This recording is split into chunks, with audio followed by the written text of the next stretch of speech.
right, Doc, as much fun as the last couple of weeks have been in the Sprint Cup Championship, they've been just as exciting in the NASCAR Nationwide Series. And today it's 200 laps at the beautiful Phoenix International Raceway Mile with 2 races remaining in the season. 2 drivers locked in a tight fight for the title that has gotten a whole lot more interesting over the last 2 weeks. And here comes Carl Edwards. From the back to the front, once again, Carl Edwards making the move. That's right. Bowyer is now 1 lap down. Now we have a spin, and it's Clint Bowyer. Edwards continued his march through the field. Carl Edwards wins at Memphis Motorsports Park. Carl Edwards is on the move. He's smelling an opportunity here. He goes by Bowyer. Boy, nice move right there. Clint Bowyer will be listed as finishing in 6th position.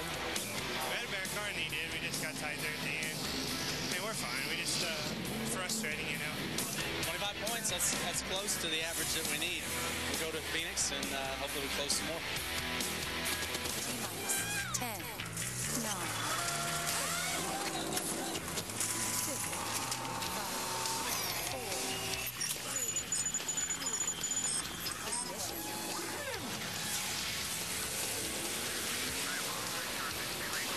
ESPN welcomes you to NASCAR Countdown. It's race 34 of the NASCAR Nationwide Series from one of the most beautiful settings in racing, the Phoenix International Raceway. The Estrella Mountains is the backdrop, no question, looking at the weather today, why it's called the Valley of the Sun. Now, Carl Edwards was chipping away at Clint Bowyer's once sizable lead in this championship until the last 2 weeks, when things seemed to have really turned in his favor. Edwards gained 105 points in the last 2 races, which leaves him less ground than that to make up in the final 2 races. Qualifying was held here about 4 hours ago, and that only adds to the story. Edwards posted the 2nd fastest lap. He will start on the front row, while Clint Bowyer was only able to muster the 12th quickest lap, and Kansas Clint is going to be back in row number 6. Let us hear from the 2 title contenders to start things off. First, here's Dave Burns. Gap is now 91 points separating Clint from Carl. And given how your car has been running this weekend, can you hold or extend that points lead today? Well, we better be able to extend it. Looking to anyway. Phoenix is a good racetrack for us. Really worked hard on race trim, and we've been. You know, if you look back last weekend, we qualified terrible. We qualified 21st, but we raced right up there and, you know, got beat right there at the end, but we had a good car. And look for the same thing. We just got to go out there and take care of business. You know, don't beat ourselves and have some fun today. Is getting to the front and getting those 5 bonus points on your mind? Yeah, absolutely. I mean, we need to get some bonus points, but, you know, we just got to do our thing. You know, go out there and have fun, enjoy this, and enjoy the moment. All right, Clint has been very consistent this year, looking for win number 2. Carl, on the other hand, has been pretty darn good with 5 wins. You know what's coming next, and so does this crowd here. And here it is. Carl Edwards goes back to victory lane for the first time in 2008. Awesome. Great job, guys. The kid from Columbia, Missouri wins at Gateway. Carl Edwards gets win number 2 in 2008. Man, I cannot thank the fans enough. The support here is unreal. For the first time in his NASCAR Nationwide Series career, Carl Edwards is a winner at Michigan. He earned this one for sure. Carl Edwards wins at Richmond. Carl Edwards, for the 18th time in his career and the first time in Memphis, takes the checkered flag. Oh, you're great, man. It's been quite a stretch for Carl Edwards, especially the last couple of races. You shaved 105 points off your deficit. How much confidence has that given you with 2 races remaining? Well, a lot of confidence, you know, to be able to run that well and close that many points on Clint is good. You know, you hear Clint say how much he likes this track. I like it too. I mean, it's a good place for our World Financial Group team to come out here and hopefully close some more points. We had a great qualifying run, and the cars seem real fast in practice. So, you know, it's just another fun race in the NASCAR Nationwide Series, and hopefully we can pick up some more points on Clint. We need him to have kind of an uncharacteristically bad day. Where do you need to be points-wise at the end of today to have a realistic shot going into the finale? Well, really, we just need to be within reach. You know, even if we weren't, you know, we were to keep the same points spread right now and go into Homestead with 90 or 100 points out, we'd still have a real legitimate shot at it because of how well we run there. And then all the variables, you know, all the things that can happen. I'll never forget that one race. I think it was Bill Elliott was leading off turn 2 at Homestead one time and blew a tire, and things can happen at the last minute in this sport. So we're keeping our heads up, being aggressive, and hopefully we just don't lose any points today. Carl Edwards has been real strong lately. Believe it or not, he hasn't finished outside the top 5 since August, Alan. All right, Michael, thanks. Both Carl and Clint have enjoyed success at this particular track. Each has won. Both have mostly all top 10 finishes in their 7 career nationwide races here. Truly a toss-up between these two where Phoenix is concerned. Our ESPN pit studio is posted right outside of turn number 2, where we can look right down into the eyes of those two as they come off this corner for 200 times today. Welcome inside, Alan Bestwick with Rusty Wallace, Brad Daugherty, and the guy who owned that 9 car that Bill Elliott was driving that Carl mentioned a minute ago, Ray Evernham. So if you had to pick one, who do you give the advantage to? The guy with the point lead or the guy with the momentum? I've got to give the advantage to the guy with the point lead. I'm a guy that likes to be out front, guys. I do not like being behind. And that's where Edwards is right now, although I know he's got a lot of momentum. But I tell you, Boyer always runs great at this particular racetrack, so I'm picking Boyer. He's very good here, but I'm going to give it to the guy with momentum. I just think Carl Edwards has had a fantastic season. He's got 8 wins on the Cup side, 5 here on the nationwide side. If he's not top candidate for driver of the year, I'll eat your hat. He is really good. He's aggressive. He's going to put a lot of pressure on Clint, so Carl Edwards is the guy to beat. I'm going to have to agree with Brad. I'm going to go with a little bit of momentum and starting position. Carl's got a shot at getting up there and getting those bonus points, and as close as this thing is, I think it's going to come down to bonus points. They've got some big cowboy hats out here in the desert. Be careful before you promise to eat somebody's hat. If you look at this season, you'll see that there's a difference in the way these two have arrived at this point. Yeah, you're absolutely right. Clint's done it through consistency. He's finished almost 99% of the laps in both series. Carl Edwards is a hard charger. He's going to get the victory lane, and I think that's what gives him a great chance today. He's going to run up front, try to win this race, where Clint's going to try to just finish in a good position. Remember, NASCAR's point system pretty much rewards average finish. Clint with a better average finish than Carl right now. So based on what we saw in practice and qualifying, how do you see this day unfolding between these two, and why? Well, I think Carl's going to go out and do what he's been doing, going out there, jump out front, try and lead that first lap, lead the most laps, and win the race. I think that Clint's got to be a little bit more conservative, and again, what I'm concerned about is Clint's not going to get an opportunity to get those 5 bonus points, because all those bonus points, as they add up, that's less positions that Carl has to beat Clint by. Yeah, absolutely. Last time out, Clint had a miserable time at Memphis. That has to be in the back of his mind. They really, really struggled. Carl Edwards knows exactly what he has to do. He has to go to victory lane, and that's what he's good at doing. Again, though, guys, I really think that Clint Boyer is going to run great here at this particular track. Richard Childress's cars are always strong at Phoenix. That's the reason I'm picking Boyer to run good here. I think he's going to handle good. I can tell in his voice he's happy with this car. So I really think Boyer's going to have a better day than you guys think he will. All right. Kind of like Election Night Tuesday. Too early to call Arizona just yet for one of the parties. Still to come on the Phoenix edition of NASCAR Countdown, we'll talk more about this close championship fight from the team perspective. How to keep it all together when the pressure is on. Also, Kyle Busch, winner of the last 2 Phoenix Nationwide Series races, but not driving for the Joe Gibbs team today. Can he still get to the checkers first? The guy driving the Gibbs 18 is Denny Hamlin, a 4-time winner this year. We'll talk to the Virginia native who's on one of his beloved flat tracks. That and more points when we continue. Well, rattlesnake meat. Beautiful Phoenix International Raceway, setting for the second-to-last race of the NASCAR Nationwide Series season. Green flag waving just over 33 minutes from now. No driver wins a race alone, let alone a championship. On pit road today, there is pit exit, which basically dumps the cars off into turn 2 on this racetrack. And we look back to see where Clint Boyer and Carl Edwards are pitting today. Edwards kind of at the end of the front stretch part of the pit road. Boyer in the hook down inside. We'll see how that pit position plays into their afternoons as we cross 200 miles.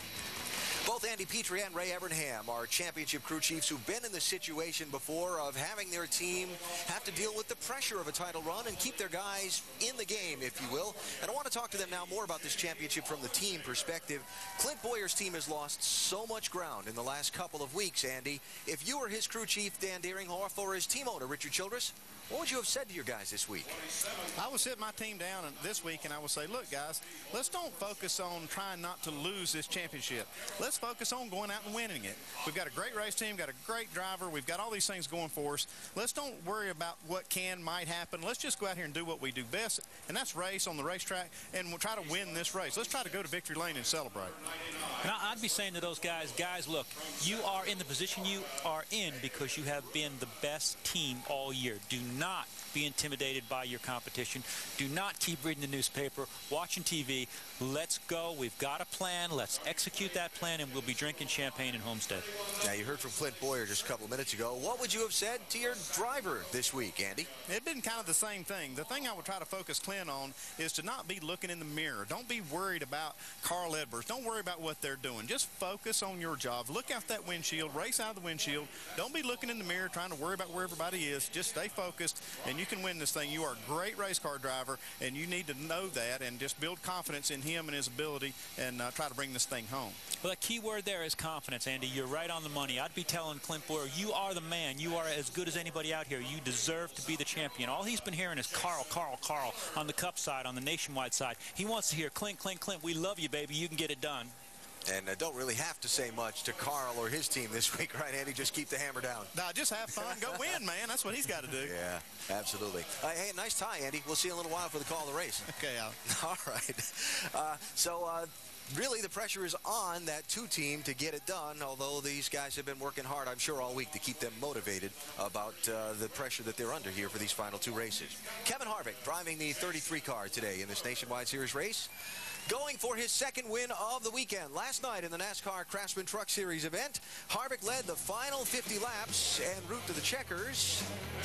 A big win for Kevin driving his own equipment. Let's find out what Harvick feels his prospects are for making it 2 for 2 this weekend. He's with Shannon Spake. Well, Kevin Harvick and I were just discussing that win, how excited Victory Lane celebration was. You've won in the Truck Series and the Nationwide Series, obviously in the Cup Series. What is it about this track that just suits your driving style, Kevin? Well, I think it's just the fact that I've been fortunate to have a lot of experience here. The track hasn't changed since I started racing here in about '95. So it's just a fun place to come to when you know every little nook and cranny of the racetrack. And our Camping World Chevrolets were good last night, obviously, and then tonight or today, the cars run really good too. All right, Kevin Harvick rolls off fourth. He said earlier this week that Phoenix, this racetrack, when he was growing up, he thought of it as the Daytona. Well, Shannon, Mike Bliss just a few weeks ago told me I'm going to get fired if I don't win a race this year. Well, the time's ticking away. 2 races to go, Mike. How capable is this race car? It was really good yesterday. This is a car we ran Memphis, qualified fifth here. So it was sliding around a lot, but everybody's sliding. But our times were pretty good, so I'm hoping this Miccosukee Chevrolet runs just as good as it did last time I ran it. And if it does, I think we got a chance. Good in practice and good qualifying effort. He qualified 5th. Alan? Keep an eye on the Blister, who's got a lot of laps on this racetrack over the course of his career. He's one of the guys that came from the open wheel background and had a lot of races here in midgets and sprint cars and that kind of thing. In trying to outrun the mega teams, does a place like this give Bliss a better chance? Absolutely, because this track is more like a short track. I mean, it's just short track racing here, low air pressure, sticky tires. They slip and slide just like Mike was saying. So I really think this fits his style a little bit better. Yeah, Mike's been there, done that too. As he said, he's won in Silver Crown cars here. He's been very successful in the trucks. He knows what to expect when he gets in that race car. So he's at an advantage, I think, because of his experience. And the smaller the track, the more it takes that aerodynamic advantage, that horsepower advantage away from the big teams. Small track comes down to mechanical grip and driver skill. Harvick and Bliss starting 4th and 5th. Couple of guys to keep an eye on today. Others will be watching. Jamie McMurray is our in-race reporter. His Roush Fenway 17 is lined up 6th. We'll be hearing from Jamie very shortly. New face to keep an eye on today, Scott Lagasse Jr. in the 11 car, qualified 7th. It's only his 13th start. He's hoping for his first top 10 finish. And David Reagan, 4th in points, looking for what has thus far been an elusive win. Reagan starts 8th in car number 6.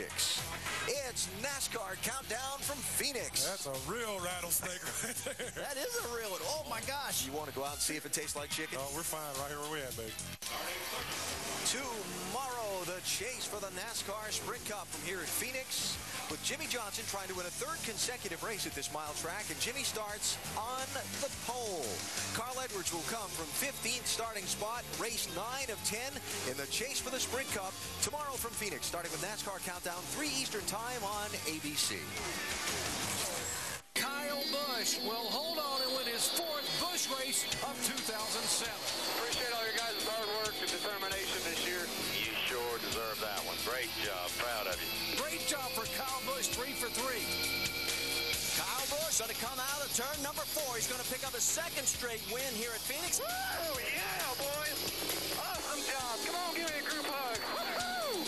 He won here last November, led 132 laps. He led 133 tonight, and there's the group hug. Yeah, Kyle Busch has won the last 2 Nationwide Series races here at Phoenix, driving the Joe Gibbs Racing 18 car. Only problem for Kyle is that Denny Hamlin's in the 18 today, and Denny won the pole in qualifying. Denny looking for his 5th win of the year. Kyle's in the Braun Racing 32, and he was no slouch in qualifying, running the 3rd fastest lap for the team he won with at Charlotte. Let's hear from the both of them, starting with Dave. Well, last night, Kyle Busch led the most laps in the Craftsman Truck Series race. Kyle, how is your Nationwide Series car today with that in mind? Well, not quite sure. I don't think it's as good as the 18 or the 60 or the 20 for that matter, but it qualified well, so maybe there is something to that. Last week you did something very nice for Sam Mard. This week you gave him something. This week you might be able to take something with him if you can beat his single-season win record in the Nationwide Series. Is that on your mind? It is a little bit, but we just got to do what we can here today. I mean, we've torn up a bunch of stuff for Braun Racing this year, so need to try to keep it in one piece for them so they have something to build on for next year. And, you know, we'll see how it goes today with a Behringer Toyota, but as far as the win record, I don't foresee it coming today, maybe next week at Homestead. He has that only win in that 32 car for Braun Racing this year. And Dave catching up with the pole winner now, Denny Hamlin, behind the wheel of the 18 car. That car has been incredible. 10 wins this year. For a guy like you to be able to sit behind the wheel of that thing, what's it like? It's a lot of fun, you know. Kind of feel like Jimmy Johnson on the Cup side, you know. It's the car's got so much speed built into it. You know, the balance can be when it's on, it's really on. But when it's off, you can still race those guys. And you know, we definitely have a car that we can feel like can contend for the win. We just got to manage our tires. We had a flat in practice, so we had to use an extra set. So if we get short runs, we're going to be in trouble. Aside from those short runs and managing your tires, what do you anticipate being the biggest challenge this afternoon? Well, you know, that's going to be our biggest challenge is making sure we have long runs in this race. If we don't, it's really going to bite us at the end. We've seen how much the tires have meant at the end of these races for the last couple weeks. So we're going to try to get this DLP Toyota to stay up front and without cautions. Well, the last time Denny Hamlin was behind the wheel of the 18 car was Kansas. He led 99 laps and went to victory lane, Alan. We'll keep an eye on him. You want to talk about a dream team. Joe Gibbs Racing in this Nationwide Series 2008 has been the dream team. In 33 races, 19 wins. And they've won 5 times in the 8 races since the late August suspensions of some key personnel. Really quite an amazing accomplishment for coach and company. Really interested to hear Denny Hamlin's comments there about the flat tire in practice and managing a set of tires. It's a critical thing that comes into play in this series, Rusty, that doesn't come into play normally, managing tires. You're exactly right. That could bite him. And they get 6 sets of tires, Alan, when they unload here. They burn one of them in practice, burn one of them in qualifying. That leaves them what they qualified in 4 sets. So if you lose one of those sets, just like Denny said, it could kill them right there at the end of the race when you need those good sticky tires. All right, now let's talk about this racetrack. One of the things that makes it a big challenge for both drivers and teams, it's totally different from one end of the track to the other. Oh, it really is. We're getting down to turn 1 right now. This is a very tight corner, and you got to keep the car right on the bottom of the racetrack, then let it taper up.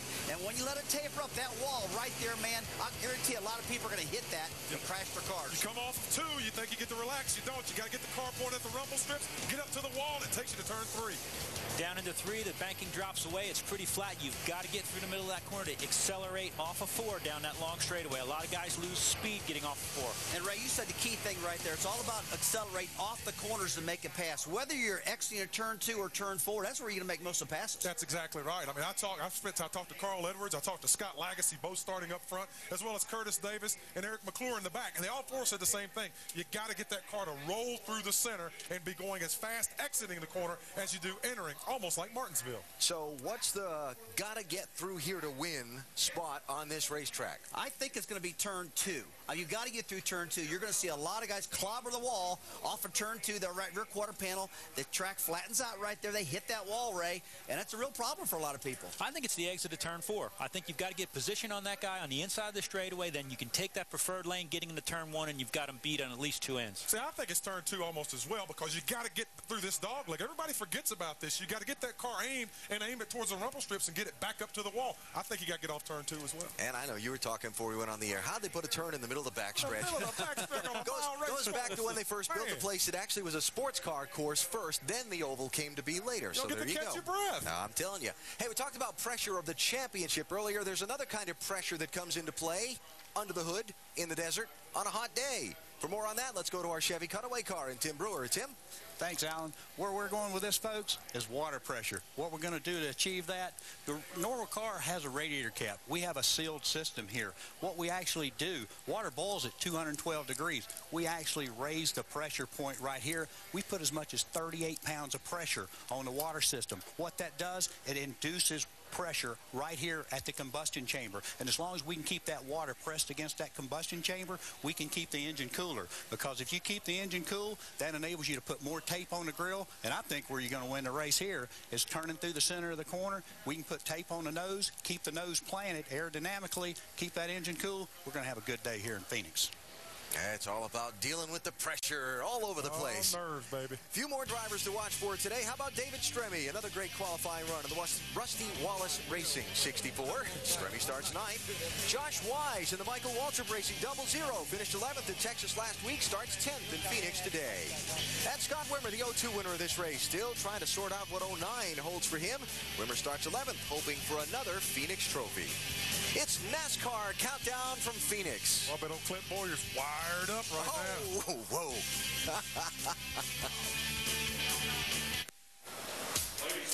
Aerial coverage brought to you by Goodyear. Get there on silent armor technology with the strength of Kevlar for toughness and a comfortable ride. Here's an update on the Owners' Championship. Remember, NASCAR tracks separate points, drivers and owners. Joe Gibbs Racing 20 car, leading Richard Childress Racing's Deuce by 54 points. Joey Logano starts 15th today in the 20 car. As previously mentioned, Clint Boyer starts 12th in the 2.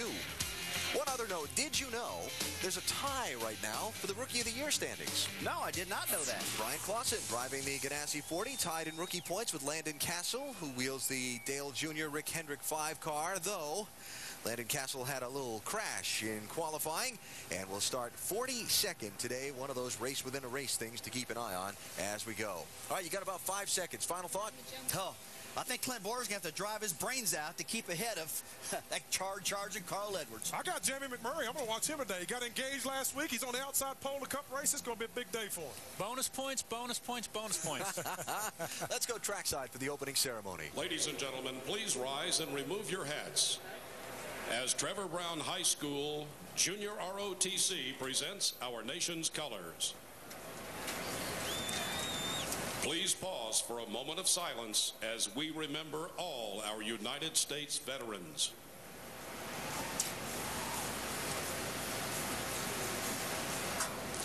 Please remain standing as Phoenix International Raceway Chaplain Ken Bowers offers today's invocation. Heavenly Father, the scripture says, "This is the day the Lord has made. Let us rejoice and be glad in it." Our hearts are filled with appreciation and thanksgiving for the perfect Arizona Saturday you've given us here at Phoenix International Raceway. And our prayer today is that there will be safe, competitive racing. Please protect every driver and crew member, official, and those who have come to enjoy this day with us, our wonderful fans. And these things we pray in your name, and everyone said, Amen. And now please welcome Susie Krantz as she performs our national anthem. Oh, say, can you see by the dawn's early light what so proudly we held at the twilight's last gleaming, whose broad stripes stars through the perilous fight, o'er the ramparts we watched were so gallantly streaming, and the rocket's red glare, the bombs bursting in air, gave proof through the night that our flag was still there. Oh, say does that star-spangled banner yet wave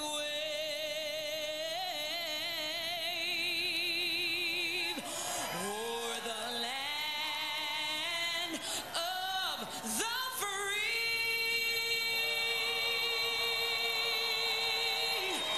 and the home of the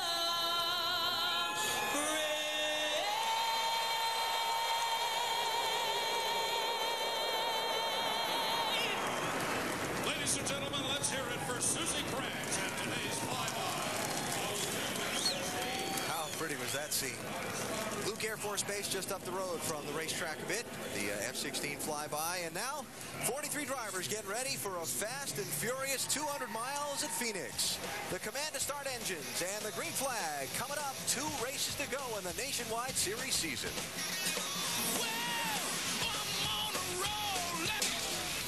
The NASCAR Nationwide Series from Phoenix, presented by Craftsman. There's a Craftsman in all of us. And in part by MotorStorm Pacific Rift, only on PlayStation 3. 2 races to go in the NASCAR Nationwide Series season, and the spotlight on the 2 drivers competing for the championship. Can Carl Edwards continue to chip away at the point lead, or will Clint Boyer grab the momentum back with a solid drive at what's been one of the Childress team's strongest tracks? Gorgeous afternoon in the Valley of the Sun, and before they fire them up, let's go upstairs for the call of the race. Here are Dr. Jerry Punch, Andy Petrie, and Dale Jarrett. Gentlemen. Thank you, Alan. And take a look at how narrow it's gotten here the last few races. Carl Edwards moving in the last 5. 1 win, 5 top 5s. And Clint Boyer has yet to lead, hasn't led a lap in the last 6 races. You got to love this time of year, folks. The drama and pressure really building as we're headed down to the stretch in the NASCAR Nationwide Series Championship. And, Andy, you know, Carl Edwards running out of time. Only 2 races left. Clint's having his lead whittled away. Now, who has the most pressure and why? Well, you'd think that it would be Carl Edwards trying to make up ground, but really it is Clint Boyer. When you're the leader, you've got all the things to lose by trying to win this championship, and you got the championship to lose. But for Carl Edwards, all he's doing is having fun. He's winning races, leading laps. He's doing everything he needs to do. Really no pressure on Carl Edwards. DJ, in the garage area, the assumption is that that Carl Edwards is really attacking here these last 5 races. You saw the graphic, the win and the laps led. But Clint Boyer is trying to defend. Should either one of them change their strategy these final 2 races? No, I really don't think so. Carl's doing everything that he needs to do. He's putting as much pressure on Clint Boyer and that team as he possibly can. He's running hard. He's leading laps, doing everything that you'd want to do, and trying to catch up. But there's the key. He's trying to catch up. Clint Boyer is doing what he has done all year, and that's being consistent. And that's all that he has to do in these last 2 races. He doesn't have to win these races. Just do exactly what got him in this position, and he'll be the champion at the end of the Homestead race. One of the trouble spots at this racetrack is pit road, where you can really have problems if you're not careful. Andy, you've won championships as a crew chief. How tough is it to be able to get on off pit road, and what's the thing you got to watch here? Well, you got this bend in the pit road you can see coming around to the exit. Right there, you can't really clear your driver very well coming out of your pit stall, so you can't, because you can't see oncoming traffic. But it's fairly wide. It's not as dangerous a pit road as we've seen at some of these racetracks, but the way to pass cars is beating them out of the pits, having a quick pit stop. And DJ, as a driver, you know that you got to be very, very careful not to speed on this pit road. The speeding penalty could cost you a race, or maybe even a lead lap finish. Yeah, it's very easy to do too here, especially as you get into that corner part of it as you're exiting. You have to be extremely careful not to get your RPMs up too high right there and get a penalty. Carl Edwards will start on the outside of the front row, and the guy he's chasing in points, Clint Boyer, starts way back in 12th position. So there you see is Clint Boyer back in traffic. He's going to have to go some to be able to get up there and get those 5 bonus points for leading a lap, and you got to believe Carl is going to want to lead right off the bat. Well, they're all cinched up and ready to go trackside, so why don't we go downstairs to get the command to fire up here on what is a gorgeous day at Phoenix International Raceway. Ladies and gentlemen, please welcome back your Grand Marshal, Senior Vice President and General Manager of Hefty Consumer Products, John Schwab, as he delivers the most famous words in motorsports. Gentlemen, start your engines. Crank him up, King. Fired up. Fired up. Crank it when you're ready. All right, buddy, fired up. Fired up. Fired up. All right, buddy, fired up.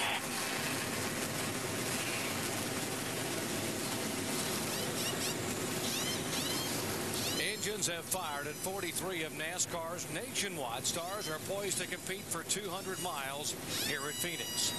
When we return, we'll visit with a driver who's had a history of success here. Today's in-race reporter, Jamie McMurray, won this race back in 2004 and runs very well on this flat 1-mile desert oval. We'll ask him about his chances to go to victory lane again today when we come back. Engines have fired and cars are set to roll here for the NASCAR Nationwide Series race at Phoenix, presented by Craftsman. Let's take a look at our starting grid. Denny Hamlin became the 18th different driver to win a pole in 2008, his first pole of the year. He'll be flanked by last year's champion, Carl Edwards. Now, while you watch to see where your favorite driver starts, why don't we go down and visit with our in-race reporter, the driver of the City Financial Ford, who starts 6th today, Jamie McMurray. Jamie, Dale Jarrett, ESPN. You have a copy? Yeah, loud and clear. Hey, Jamie, I know in talking to you in the past that you really enjoy racing on this racetrack. My question is, do you have a favorite spot to pass cars on? And no, I'm not talking about pit road. Well, you know, to me, the toughest part here is turn 1.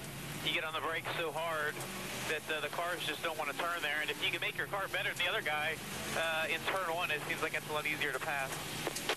Okay, Jamie, our second question comes from our ESPN mailbag, and Josh in New Haven, Connecticut's got a really good question about later in the race. What adjustments will you make when the sun begins to set and it becomes difficult to see down in turn 1?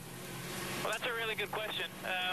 You just have to, you know, we've got our windshield taped down a little bit, and the track will probably tighten up as the rubber gets laid down. So hopefully PK and Joey and those guys can make the right adjustments and keep this thing free enough. And it sure would be nice to get another win for City Financial. All right, Jamie, thanks for talking with us today. Have a great day. And now Andy's going to talk with your crew chief, Pierre Cattell. Hey, PK, Andy Petrie, you got us? Andy, how are you today? Oh, pretty good. We see a mixture of talent down there on pit road with Cup teams. Some of these Cup teams down there changing tires and dedicated pit crew members for the Nationwide Series. What do you have down there? Do you have a dedicated pit crew or some hired guns? We have a dedicated pit crew now. Actually, the 99 truck guys have been together and going to do this car, and we're going to do really well with it. Okay, Pierre, well, you guys do good down there. That's my favorite place to pass is on pit road. Do you see any other issues today that you're going to have to fight? No, I think it's just what Jamie said. We need to make the car work through 1 and 2, and we'll be all right. Okay, you guys have good luck, and thanks for talking to us. Well, we focus a lot of attention on the top 2 in the series, but there are several close battles within the top 10 in the NASCAR Nationwide Series standings. To elaborate, let's go down to Shannon Spade. Well, Doc, only 8 points separate the 9th and the 10th place driver, Jason Leffler and Marcos Ambrose. And while both of those drivers are comfortably in the top 10, do not expect them to get complacent. Marcos Ambrose said just this week, we want to finish higher in the standings, and he has his sights set on the top 8. Mike?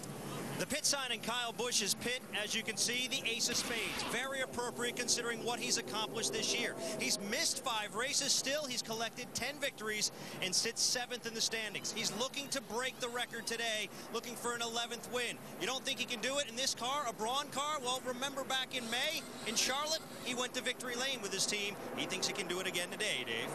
The battle for 4th is pretty good too, Mike. David Reagan holds that position right now after a great run at Texas last week where he finished 6th. Mike Bliss didn't have such good luck. He finished 27th.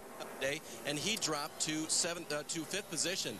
And David Ruderman, he finished 8th last week, and he has kept himself within 116 points of that spot. Keep an eye on it. It's not over yet.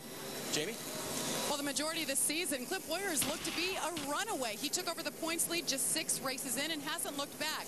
But 5 of the last 7 races, Carl Edwards has outperformed him. The last 2 races, he's gained 105 points on that championship points lead. Now they are just separated by 91 points. Both drivers have won here in Phoenix one time, but it's Clint Boyer who's chasing his first ever championship. Guys? Thanks, guys. They are lined up side by side, getting set for 200 laps, 200 miles here at Phoenix International Raceway. Some sleepers, guys? I'm going to go with the 00, Josh Wise. He's starting back in 10th. He had a great run at Texas last week. I like this young man today. I'm picking A.J. Allmendinger. He's driving the number 9 car, and this is a good racetrack for him. This is his first start of the year in this series, but look for him to make a little noise today. Guys back in the pack up front, it is Hamlin and Edwards on the front row. How important is it for Carl Edwards to be able to beat Denny Hamlin down and lead this lap to get those 5 bonus points right away? Yeah, he's going to try to get out there. This is an exciting race. This is short track racing. Even though it's a mile long, this is short track racing at its best of what these guys are going to show us today. Coming down for the green flag at Phoenix International Raceway.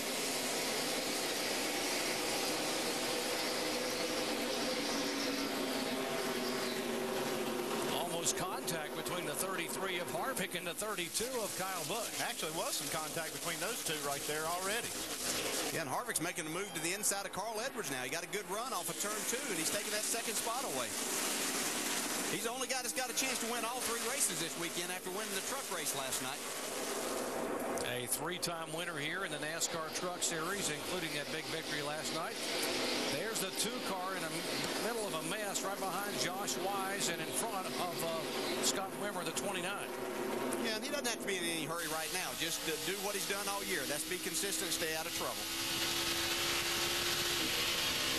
It's kind of a risky spot to be in, though, when you're back, just a little ways. He's not that far back, but when you got a lot of cars up front that you normally don't see up front, you see Josh Wise, you see Scott Legacy, these guys right here, you don't normally see those in front of Clint Boyer. So he's got to at least be careful around these guys. Yeah, Josh Wise relatively inexperienced. It's David Strimmy there in the 64 car, another top 10 finish last week at Texas. Back up toward the front, the 17-1 car. That's McMurray and Bliss battling for 5th position. Mike Bliss had a great qualifying run. Qualified in the top 6. He's trying to make the inside pass there on Jamie McMurray. Wasn't able to do it. Jamie got a nice run off turn 4. See Bliss go to the inside now. Maybe a little contact right there. The left rear Jamie McMurray's car.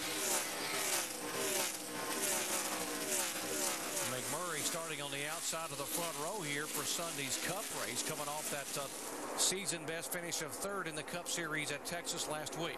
Rick Harvick's easing his way back up towards this 18 car of Denny Hamlin. Shannon? You guys mentioned the win, Kevin Harvick's win in the truck race just last night. Moments before Kevin Harvick climbed into the car, I asked him what that win would do for him here today, and he told me that this car, the 33, is set up exactly the same way that the truck was set up. Same shocks, same springs, everything. So expect this 33 car to be fast. He's still wanting to get that first win in his own car. Talking about Kevin Harvick. He's moving up, and there's the 60 car that's moved back a couple of spots. What's going on, Dave? Yeah, after the second lap, Doc, he radioed into his crew, just a little bit loose on throttle as he goes into the corner. He wants to get back on that gas. The back end of the car just wants to come around a little bit. They do believe it'll come around to him, and he'll be able to make his spots back up. Yeah, that's kind of what Jamie McMurray was talking about, Andy. This track will tighten up a little bit as they get some more rubber down. Well, that's the history. Here lately, it seems like some of the cars have been getting looser and looser, but I think this racetrack it's an old surface. It's been around a while, and got a lot of history with this car and this track, so I could expect it to get a little bit tighter as they put rubber down. Points differential down to 69 points. Here's a pretty good battle here. The 20 car, Joey Logano trying to make a move and take a position away on the 00, Josh Wise. And see Logano, he started back a little further than I knew he wanted to. He went out pretty early in the qualifying today and thought he was going to have that might work to his advantage with a cooler racetrack, but just didn't get the lap. But he made a nice pass on Josh Wise there. You see Scott Wimmer trying to take that spot away.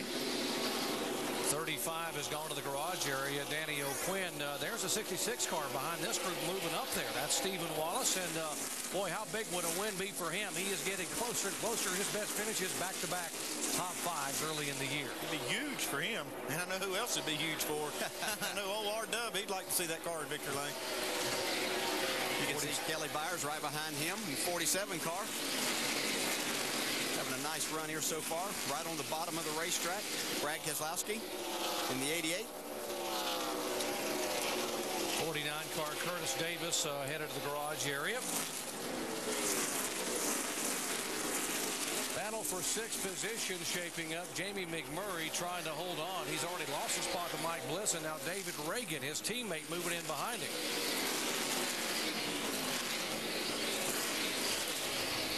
See, David Stremmy's caught this group too. Jamie may be struggling with his race car a little bit right now.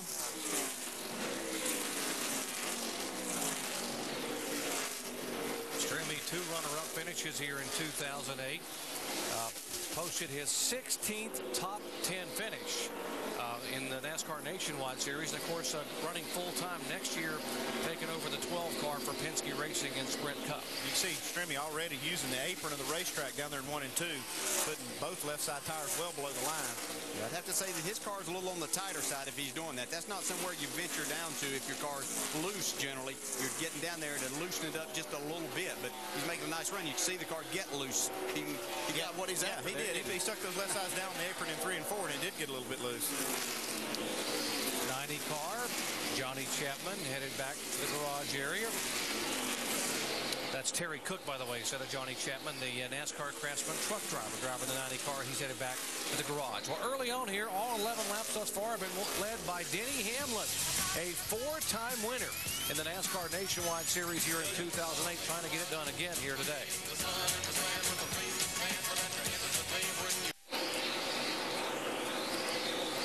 Working lap 16 of the Hefty Odor Block 200, Phoenix International Raceway, NASCAR Nationwide Series event. It's been all Denny Hamlin thus far. And although his car is running really well, they got to be a little concerned about what could be present a problem for them in the tire strategy category. Yeah, they had to use up a set of tires. They had a tire go down in practice, so they had to use up another set, and they're only allowed a certain number of sets in this series. So in doing that, he's basically running at a little bit of a deficit. So green flag racing is what he wants to see for a long time, so that people can't get in, and he would have to come in early, so that would upset his day. But they should be okay. It's just if it comes down to something quick at the end, he could be in trouble. As we see Clint Boyer headed towards the front here. Clint Boyer making a move toward the front, and we always love coming to Phoenix to get to see so many people out here who love NASCAR racing, but one of the big stars in this area drives an open-wheel car. Mike? Yeah, and of course, that's Danica Patrick, the Mutual Admiration Club, I would imagine. What brings you here to this race?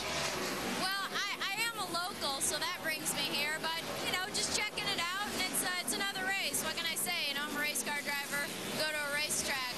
I've got some friends, too, you know. I know Tony Stewart and Dale and Sam Hornish and stuff, so maybe catch up with those guys. You know, anytime you show up at a NASCAR race, people start talking. Can we start any rumors? Well, I'm not going to tell you what to start, but you guys can go ahead and get as creative as you like. I know in the past you had given this some consideration. I know some of your colleagues from Open Wheel have tried this. Have you considered recently coming over here? I think that it's something that's always on the plate for me. You know, I'm always making sure that I'm in the best position possible as a race car driver, and that's all I really worry about, because if I'm successful, things happen after that. So, but again, I'm just cruising around, and I've never said never to NASCAR, and this day is no different than that. And guys, we talk about the mutual admiration, the pit box she's in. Well, the ace of the field, the Nationwide Series this year, she's checking out Kyle Busch and following him today. Yeah, absolutely. Danica Patrick, who won at Motegi, got her first IRL IndyCar win. We'll look forward to seeing her in our coverage of the Indianapolis 500 coming up next May there at the Brickyard. There, you didn't pick Mike Bliss this weekend. He's one moving race, forward. I don't pick him as a sleeper, and here he's going to the front. He's 4th place right now. Joey Logano also moving up. You saw Clint Boyer going by David Reagan a moment ago. Now Joey Logano trying to move by and take that 9th position away. It looked like David Reagan struggling just a little bit with his car. Caution out. Caution on the racetrack. Caution's out. Debris in turn 4, we're being told.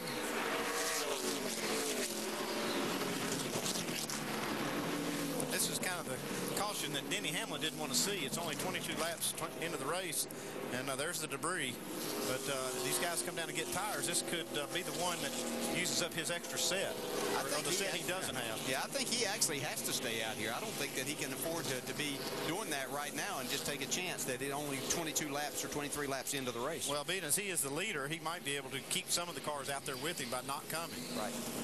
The 30 car will be our lucky dog. He will be able to get back on the lead lap. Stanton Barrett, first car a lap down, and he gets the Aaron's lucky dog free pass.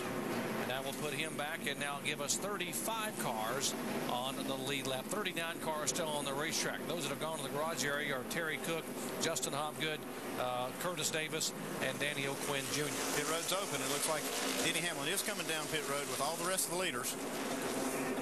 Now you get to see how a very curved pit road works here and what a challenge it presents to drivers at the far end. Let's go down to Shannon. Kevin Harvick saying the car is just a little bit tight in the middle, comparing it to last night's truck race. Says it feels the same, just a little bit tighter. They are going to take 4 tires for this 33 car. Dave Burns. Carl Edwards said his car was a little loose on the gas. He didn't mean the Sunoco race fuel going into the car right now. He meant as it went through the corner, wanted to spin out. They'll make an air pressure adjustment for that. 4 tires for Carl. Jamie? And Denny Hamlin saying he's just a little tight through the center at 3 and 4. They're going to make a track bar adjustment, 4 tires and fuel. He wanted a long run. He's dominated so far today, starting on the pole for the first time this year for the 18. He's down and away, guys. Oh, and he stalls it. He stuttered for a moment. He finally got it out. And there is Bliss, who was out. He gains 3 positions. Hamlin loses a spot. And they scramble off the curve of pit road there. Kevin Harvick back 8 positions on that stop.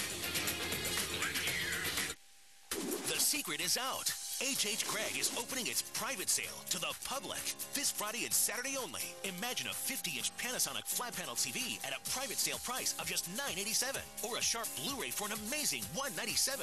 Save on all major appliances, plus no interest for 12 months store-wide. This Friday and Saturday, H.H. Gregg is opening its private sale to the public. It's no secret. It's H.H. Gregg's lowest prices of the year. H.H. Gregg, price and advice guaranteed. Getting set for the restart NASCAR Nationwide Series at Phoenix, presented by Craftsman. Mike Bliss is the leader by virtue of only taking 2 tires on that stop, but it wasn't by design. We'll show you in a moment what happens after we watch this battle up front.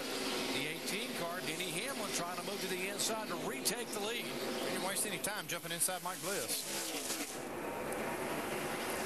He got up to speed. Now he's got the preferred line. I think he's going to take that spot right here. Yeah, Mike Bliss going to settle back into the 2nd position. See Carl Edwards right there in the 3rd spot. Now let's show you, we told you Mike Bliss only took 2 tires, but there was a reason they only took right side tires. I was watching that as we bring him down pit road and show what happened getting into his pit stall.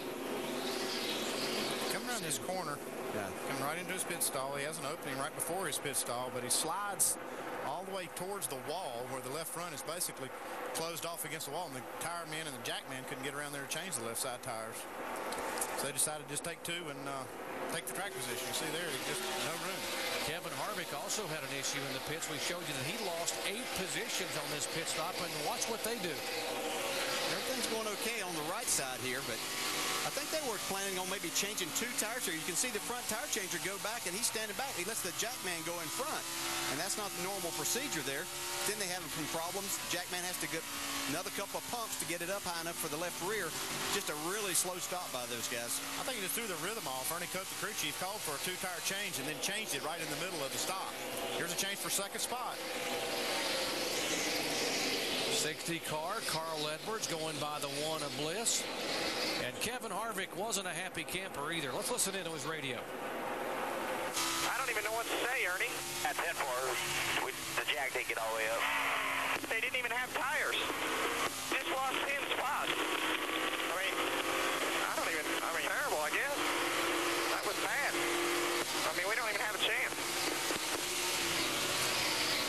for you Kevin Harvick fans, that same thing happened last night in the truck racing. He had a bad pit stop on the first stop, and he yelled at these guys, and they got fired up and won the race. Now, there's our points leader moving in behind Jamie McMurray, the 2-car, and Boyer now from 12th starting spot up to 5th. Yeah, doing exactly what he needs to do. You see Mike Bliss with those 2 tires. There's no match really right now for these guys with 4. Jamie? And Clint Boyer is one of those drivers who came in and took 4. He's been smooth and consistent. They're talking him through this race so far, guys, but he's settling in. Car's good. It was a little tight when they came in and pitted last stop. They took 4 tires, air pressure adjustment, and he actually gained 2 spots as he battles right now with Mike Bliss on the outside. Dave? Bliss on the outside with that 2-tire stop as Kyle Busch is going to put the nose of his car in there too. Again, we said this wasn't by design. Interestingly, right before the race, I talked with crew chief Mark Reno. Hey, would you ever take 2 tires? Did you ever get a chance to try it in practice? He goes, no, we get so few tires, we can't do that. So we really didn't get a chance to try it. Well, they're trying it now and they're getting past. Mike.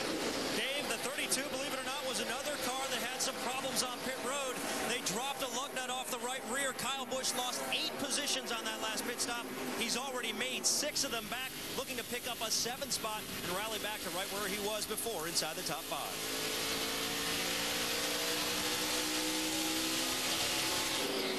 Also on that stop a moment ago under caution, Joey Logano had to come back down pit road. He was running in the top 10.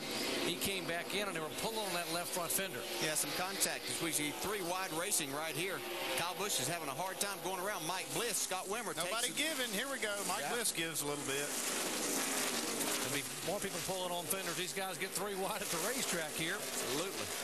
Kevin Harvick now probably a little fired up from that frustrating pit stop, and he was back in 12th position, and now he's starting to move back. He's in 8th spot now, trying to move in for a 7th. Yeah, he's got a good race car, but I tell you, that's really frustrating as a driver, especially at a racetrack that's so difficult to pass on. You can see that he wasn't able to hold it down there on the inside of Mike Bliss. We'll try to make that pass once again here in turns coming out of turn 4. We heard Dave talking about what Mark Reno said. They never got a chance to try. Now they are. How's it working out? Not too good. Yeah, not too good. And the other thing is that set of tires is basically gone because it doesn't do any good to put left sides on. Shannon? You guys bet Kevin Harvick is fired up. Of course, he's looking for his very first win in his own car, that 33 car. He came over the radio after that pit stop, asked his crew chief, how long was it? They said 30 seconds. I don't think that that'll happen again this evening. Better hope not if he's going to have a shot at winning this thing.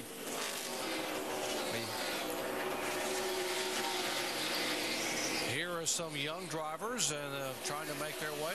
The 5-car, Landon Castle, started in the back of the field after he had troubles with his primary car. Got a car torn up here. David Ruderman got the whole right side. This might even bring out a caution. I don't know if he can get this thing in without losing some parts. Yeah, he's going down the backstretch right now.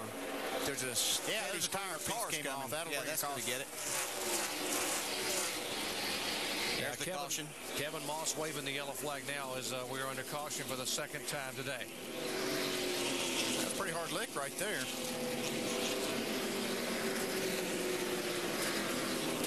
Let's see if that right front tire went down to start with. No, it looks like he's just on the outside racing hard to be in the 88. You just run out of room so fast over there coming off turn 2. Yeah, you really want to stay in the throttle, but it's really easy to get up high. You lose just a little bit of grip and sends you into the wall. Lift it up, guys. Lift it up. There you go. Having a hard time getting a jack under it. Now finally get it jacked up. Under this caution, the 22 car of Mark Davis will get our free pass. The Aaron's lucky dog. First car lap down, he'll get back on the lead lap. Back with more from Phoenix here in just a moment. How much longer will it be till we cross that lead? Don't forget tomorrow, second to last race in the chase for the Nascar Sprint Cup. Jimmy Johnson on the pole for the event at Phoenix. Carl Edwards going to come from 15th starting spot. Can Carl keep chipping away at Jimmy's lead? Or is Jimmy going to give one of those emphatic yes moments in the championship with a victory? 3 Eastern on ABC, starting with NASCAR Countdown. Chase race number 9 tomorrow. And inside our ESPN pit studio, Alan Bestbrook, Rusty Wallace, Brad Daugherty, and Ray Evernham. Still early, but thoughts on the race so far? Oh, big hit for Kevin Harvick. I mean, that bad pit stop got him way in the back, but he's already moved himself up to 7th place right now. This guy wants to win in his own car really bad, guys. Yeah, Jamie McMurray's maintained his position up front all day. This could be a good day for him to set up a win. Look at where Clinton Boyer is. He's number 4. Judging by how much the car slowed down in just 20 laps, 8 to 9 tenths of a second, could be a big issue. Tires are going to be an issue, could be an issue for the 18. Yeah, I have to keep an eye on that, though Denny Hamlin has been the dominant car so far. Do a little in-race reporter for us, DJ? Hey, Jamie McMurray, Dale Jarrett, do you have a copy? Yeah, loud and clear. All right, anything different with the racetrack today than what you saw in practice yesterday? Well, it's tough in this series because you only get one set of tires, and you know, once you get the fuel burned off, the cars don't drive quite the same. But City Financial cars got a lot of grip. We started off way too loose there, and then made a little air pressure adjustment, and car's really good right now. So I'm curious to see, you know, how it is on old tires starting, but the track's pretty close. How important are tires going to be today? Well, I think when it comes down to the end, it'll just depend on, you know, when you pit, track position. It's so hard to pass here that tires will be big. I mean, that one car was pretty fast, and he only put 2 on, and he fell to the back pretty quick. So tires will be important at the end. Okay, man, go get them. Thanks for talking with us. McMurray back in 3rd position. Carl Edwards exactly where he started today in 2nd. And how about the 2 car who started back in 12th? It's as close as he has been to Carl Edwards all day long. He's gained now 8 positions. Talking about Clint Boyer, who's back in 4th position. There is Boyer, and right now the points margin is 81 between those 2. Yeah, this is exactly what Clint Boyer's done all year long. That's why he's leading the points. He's just been really, really consistent. He hasn't been the dominant car out there all year, out leading all the laps and winning all the races. He's been there to win races, but what they've done better than anybody else is have good, consistent finishes in the top 10. Pace car getting ready to bring him down. Denny Hamlin, our leader. And as they get ready to restart and the pace car pulls away, let's listen into the spotters as we go full throttle. Jumping to the green. Jumping to the green. Pace cars then. Be ready. Be ready. Be ready. Be ready. All around. Clear by 2. Inside 17.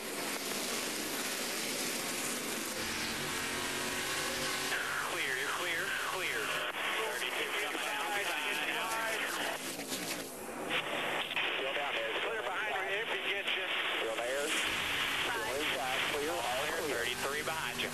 55's your bumper. You come across the hood. 32's holding everybody on the outside. Outside. Clear by 8. Still there, buddy. Still there. New tires behind you. Outside. Inside. Looking inside. He's there. Still there. About 5 or 6 back. Corner. Door. What a rocket ship Kyle Busch has. He just goes on the outside around the 2 car. He surprised Clint by just jumping out there on the outside corner. Heard Mike Dillon, the spotter, with the urgency. Hey, outside. Give him plenty of room. That's the best way you can get wrecked right there. Have somebody right on that right rear corner, not giving him enough room coming up off the corner into the wall. Kevin Harvick also making a move. Oh, we got trouble. Trouble on the racetrack. Justin Allgaier in the Penske car number 12. Hold on here. Hold on. Plenty of time. Doesn't look like we got too much damage. Buddy, fired up. Come on. He will get it righted, making only his 4th start. The 55 also involved. Brian Eckler. Caution for the 3rd time today. A little damage to the left rear quarter panel, but otherwise looks pretty good. Don't see any damage on the right side.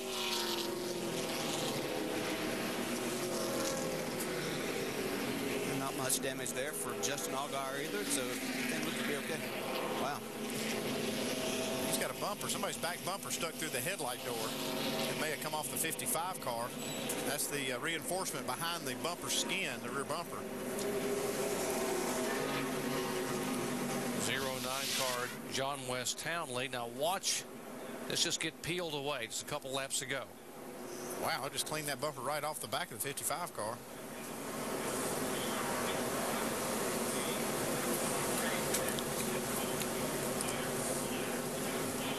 Here's the incident that brought the caution flag out to 12 spinning in the 55, trying to get Woe down so he doesn't hit him.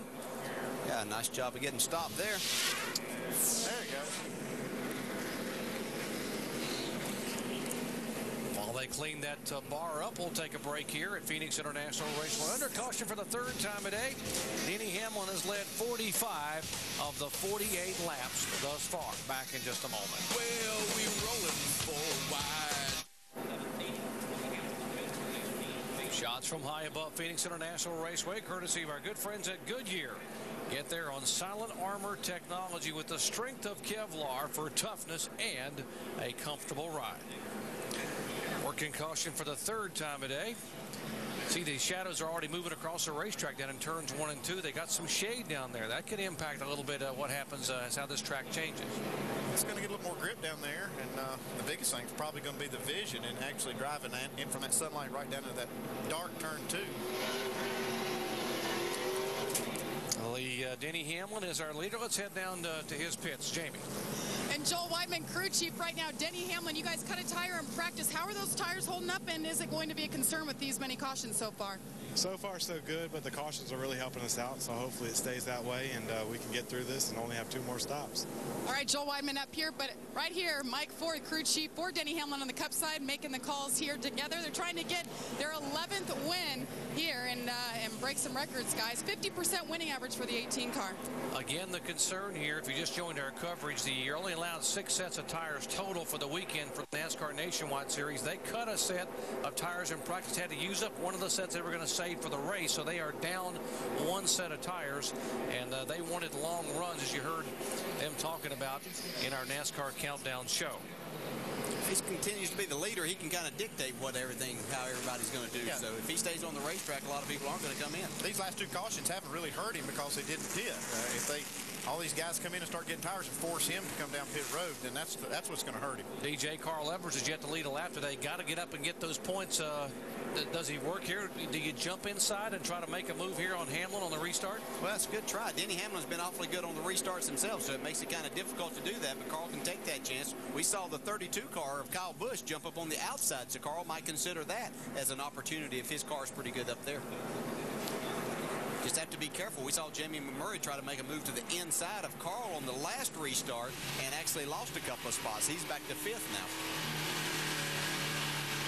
Hamlin, Edwards, Kyle Busch, Boyer, McMurray. That's the top 5.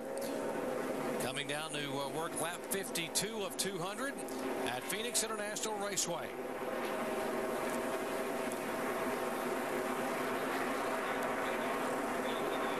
Hamlin takes the green flag. Carl Edwards losing about 3 car lengths there heading into turn 1. Here comes Kevin Harvick on the inside of the 29 car of Scott Wimmer. And Kyle Busch to the inside of Carl Edwards. Great run on these restarts for Kyle Busch. I think he's after that win number 11. Yeah, and I think him in the record books by himself. I think Denny Hamlin's going to have some company up there with that lead now. Got somebody that wants it pretty bad. Kyle Busch won here back in the spring, led 133 laps. There's the points differential, line 2 there on the top of your screen. Carl Edwards now 86 points back at Clint Boyer as they are running 3rd and 4th respectively on the racetrack. See, this is a little bit different line out of Kyle Busch. He's running up the racetrack a little bit, trying to get these runs off the corner. You don't see that a lot here at Phoenix. Seems like the best place around this racetrack is right on the bottom.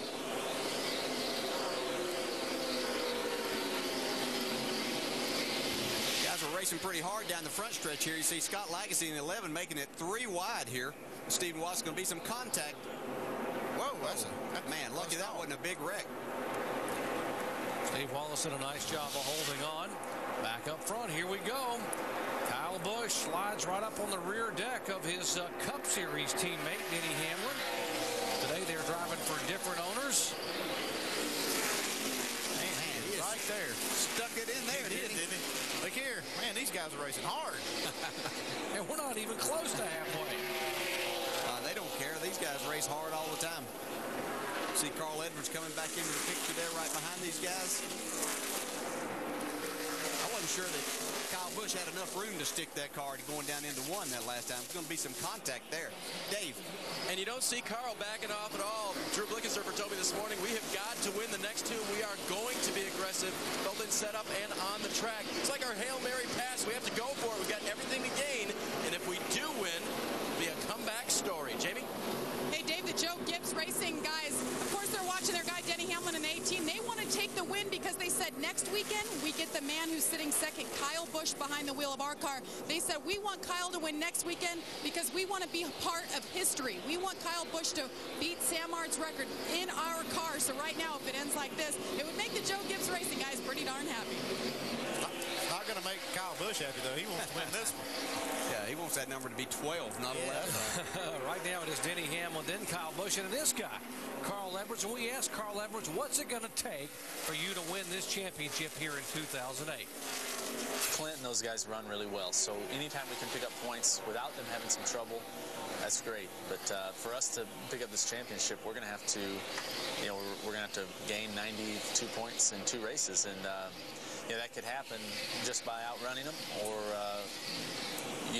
maybe if they had a little bit of trouble or something and we didn't, and luck went that way, we could beat them that way. But we can't bank on the luck, so we have to be perfect these last couple races. He's gained 105 points the last 2, but he'd have to average 46 a race here.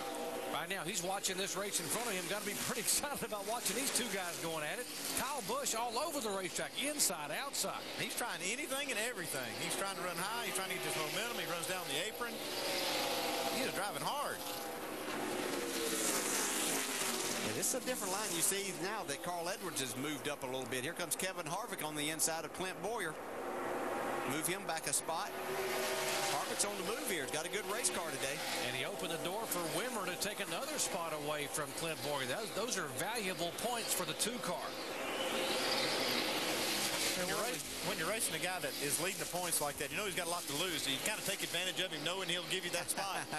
We did. Yeah, it's unfortunate to do, but that's exactly what happens, because you know that he's going to give you that. He's not going to push the issue, not 60 laps into the race. Looks like this 60 car is coming around for Carl. Yeah, he's moved up with like Kyle Busch has. He's moved up, maybe not quite as high, but you can see him make a wider arc into the corner than what he was making.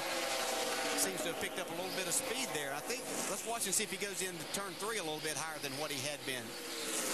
No, he's back to the bottom now. He'd run a couple of laps down up where Kyle Busch was, but obviously now he needs to be, Kyle's in that position he's caught him. He's got to get some air to the front of that car.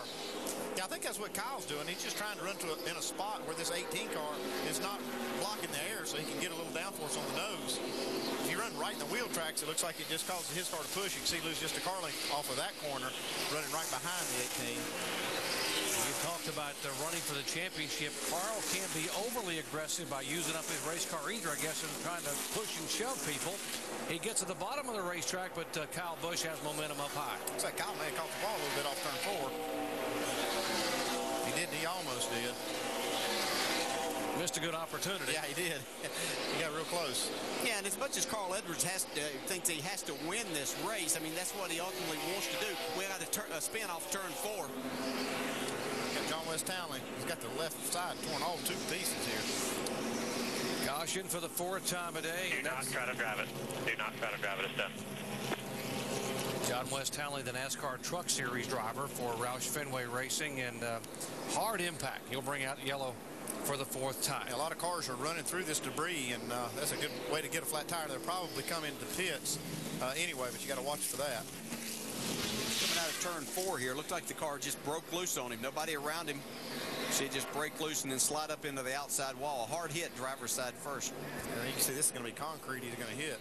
It's not that safer barrier that you have in the turns. Yeah, and you see all that debris you were talking about there, Andy. So it's probably going to necessitate these guys coming to the pits and getting some tires. I think they were probably ready anyway. Yeah, I think they wanted tires anyway, but for sure after running through that, you'd want to come in the pits. They pitted on lap 24. And this is lap 64, so 40 laps later, pit road will be open this time as we expect to see the 18 and everyone come down. Remember, the 18 again is 1 set shy as opposed to the other competitors because problems in practice. Here they come. 40 25 miles an hour. Let's head down to the 33 pit, Kevin Harvick's pit in Shannon, Spain.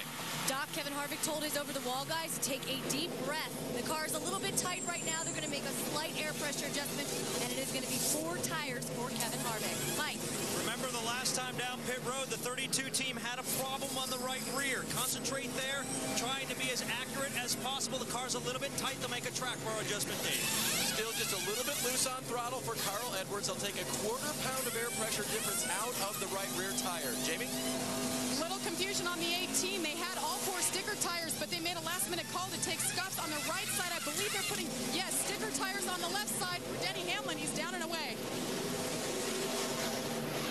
Great race off. Harvick and Wimmer were all side by side. Both of them gained a couple of positions.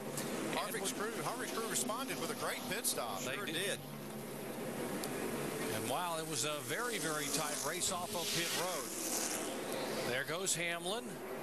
Now watch the race for a second spot right there. A hood length. Yeah, and then you got Jamie McMurray close there also. And there's Carl. Jamie? Well, guys, there's trouble on the 18. We're trying to find out right now. Really frustrated. He said he has to come back in. See, they messed up here. There was a confusion whether or not they were going to put scuffs or stickers. They put scuffs on the right side last minute. They put stickers on the left. Now they're going to come back in, guys. We're going to watch him make his way down pit road. I'll get back to you as soon as we find out what the team figures out they're going to do. Make sure they're all scuffs, guys. This is costly regardless. Just coming down pit road here with 36 cars on the lead lap or more here. No, we don't have quite that many cars, but it's going to put him way back in the running. It sounds like they wanted to put scuffs on the car. They were going to get rid of that set of tires because they're anticipating having to make a couple of more pit stops. They want to save that set of stickers for later, but this is really costly coming down pit road. All clear. With this many cars on the lead lap. So he will be at the very back of the field having to work his way through traffic. And we will come back and watch him do it at Phoenix in just a moment.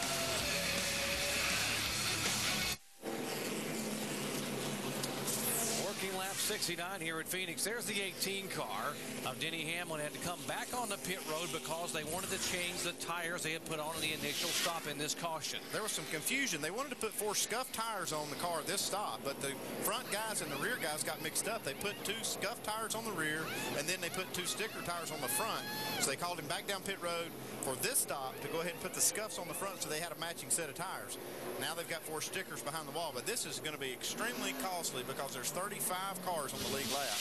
Now, after frustrations on his first pit stop today where he lost 8 position, they did a great job on this stop. Let's listen in to Kevin Harvick. Good job, guys. That's what I'm talking about. That champagne spraying stops right there. That's right. And he right now is second on the racetrack behind A.J. Allmendinger, who did not pit on this latest caution. Allmendinger had been on pit road on lap 40, so A.J. will be our leader. Coming down for the NASCAR Nationwide Series at Phoenix, presented by Craftsman. The restart here, clicking off lap number 70. We're going to see what tires are worth right here because A.J. doesn't have new tires. Yeah, I don't think it's going to take long to see that. Harvick's got a great race car, too. So his pit crew they do their job, which they did right there. He's got a chance to get that first victory in his own nationwide car. Kevin Harvick becoming our 5th different leader today. Scott Wimmer trying to follow him through to take second spot away from Allmendinger. Wimmer seems to have a good race car under him today. You see McMurray battling there with Carl Edwards. Kyle Busch on the outside. Yeah, that's 4th, 5th, and 6th back there. You can see A.J. Allmendinger's basically in the way with these scuffed tires.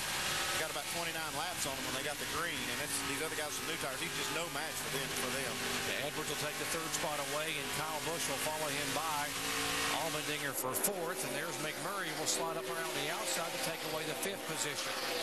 David Reagan there on the outside of Clint Boyer, boxing him in behind A.J. Allmendinger to take that spot away.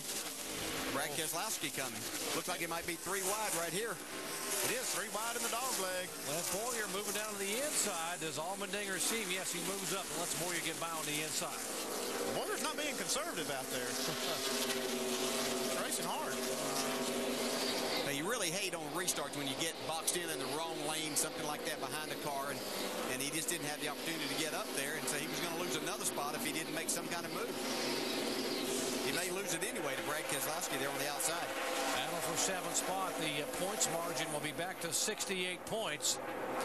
See if Scott Wimmer can move in on the 33. Wimmer driving for Richard Childress as you watch the other Richard Childress car of Clint Boyer trying to take the 7th spot away, and he will do it. And Scott Wimmer's car looks really good. Caution's out. Caution's out. Let's come on, drive down pit road. 55 car heavy contact, and he was involved in the most. Clobbered the wall. I think it's done. Yeah, that first incident didn't cause much damage, but this one here will put him in the garage for a while. Heavy damage on the Dodge. Brian Eichler. Right here we're going to see him, get loose up in turn 2, get into the wall. He just keeps going after that little contact. You can see the back bumper's falling off, and he's probably got a flat tire. Now he spins the car into the wall. Used up most of the back end of that one. Yeah, you see that tire was flat. Caution number 5 on the day. Kevin Harvick being shown as our leader. We have now had 5 lead changes among 5 different drivers and 5 caution flags in the first 75 laps. Working caution at Phoenix International Raceway, getting set for a restart. Let's listen into the radio of Carl Edwards in 3rd spot. Careful, we're good enough on the long run, but we can't. It's real hard, here in the short run to make up these spots. But you guys are the best down there. You've shown it, so just keep your heads up, shake it off, or I'm behind every one of you. Crew Chief Drew Blickensderfer got the team together behind the pit box, reminded them the very same things that Carl was talking about, and told them, obviously, we need to do a little bit better. And they know they're fighting for this championship, and they'll get it together on the next round of pit stops. And they move from 2nd to 5th on that round of stops. You just can't give positions away when it's so tough to pass here. And Carl's having a battle up there with Harvick and Wimmer and Kyle Busch and McMurray in that bunch. Kevin Harvick, our leader. Oh, whoa. Things stacking up. The 2-car involved. He got through, but there was some damage. I think he got a little damage from that.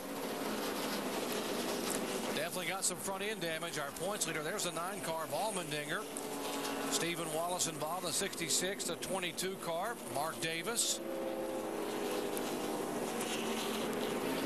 Yeah, the 88 and the 6 just stopped. How bad's it tore up? Oh, he's got some damage. They're going to have to come down and address this. Steering wheel's fine. The fender's killed. You want this pit? Take it around here. What? Ball pit.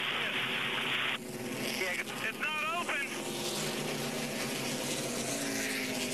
They're going to be at the back anyway. They've probably benefited him to come on in. Yeah, they got a lot of damage there. The biggest thing is that grill is all mashed down. You see the damage to the left front fender.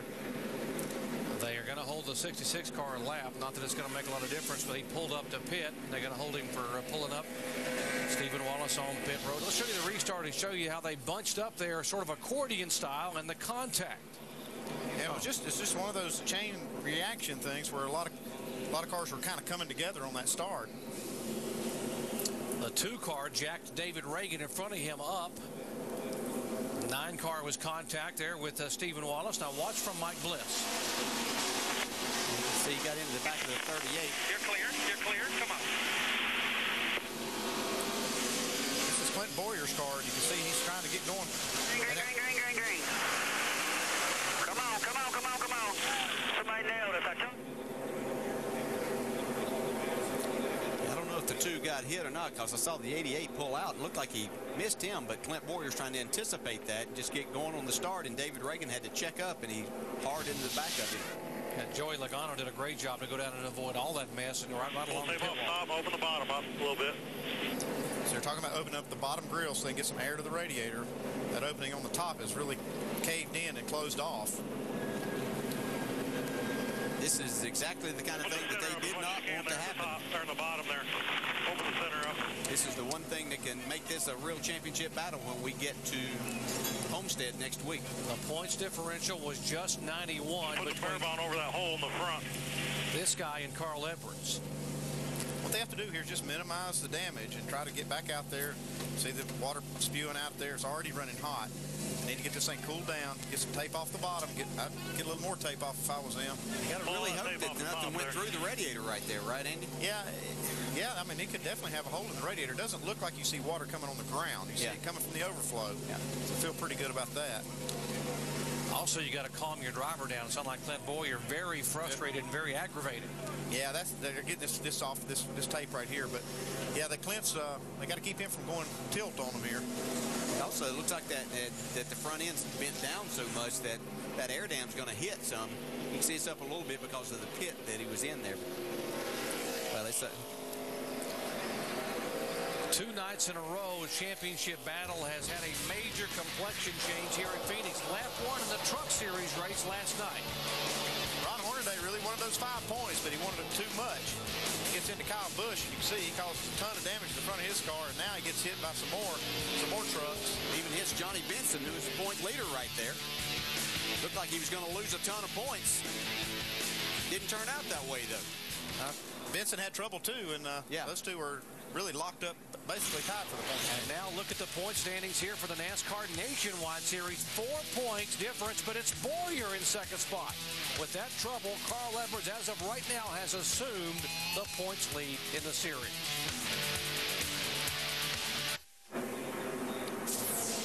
Welcome back to the Hefty Odor Block 200, where we have had a hefty change in the point standings. Clint Boyer is still on the lead lap, folks, but he's back in 31st position with heavy damage on the hood and the front end of his car. There's the damaged car number 2, and right now he's being shown in second position in the points. He has lost a 91-point lead, and we're not even at halfway in this race. Well, that's a good... Oh, got another jam up right here at the start-finish line. He did it again. David Stremmy's got a lot of damage in the 64 car. Come on, just keep coming. And we are staying green. No yellow as of yet, because Stremme is still rolling. He's missing part of a fender. I don't know exactly where that's at, but he's still hanging on the back side of the tire. Still under green. Stremme trying to get the car down off the racetrack. A tough break for Stremme after having so many good runs. Out. Now the caution's out. Stremme's at the middle of the backstretch still, trying to get to pit road. What's going on these restarts? You guys are just a little too anxious here. You really can't see. The sun's getting to the point that makes it difficult to see up there. I think these guys are just anticipating. Let's see what happens this time. Harvick waits a pretty long time before he goes, and everybody just jams up behind him. See Josh Wise in the 00. David Stremme in the 64 get together there. Could have been a lot worse than that once again. Logano got it in the back of the 88, and these guys jammed up behind him. It looked like Brad Keselowski was trying to anticipate the start. Before I'm taking off. That's why they're all wrecking, because the spotters are saying green, green, green, and the green flag is out, but I'm not going. I have all the way to the start-finish line. Yeah, Kevin Harvick's exactly right. He's the man that starts this race now. Then if the guy's waving the green flag too soon, the starter, he's doing the wrong thing, because it's up to Kevin Harvick to start this race. He has from marks on the wall to the start-finish line to start the race. These guys are anticipating that, and the spotters are telling them. Again. Stop. Oh. Stop. Come on. That was right behind Clint Boyer. Most of these guys are just anticipating that start when the leader is eligible to take off, and he's just not going. And it's throwing everybody's timing off. And again, it's totally up to Kevin Harvick to where he wants to start that. A lot of damaged cars on pit road. Josh Wise, who had such a good car. 38, Leffler is there. The 9 car, by the way, got the free pass back on the lead lap. A.J. Allmendinger.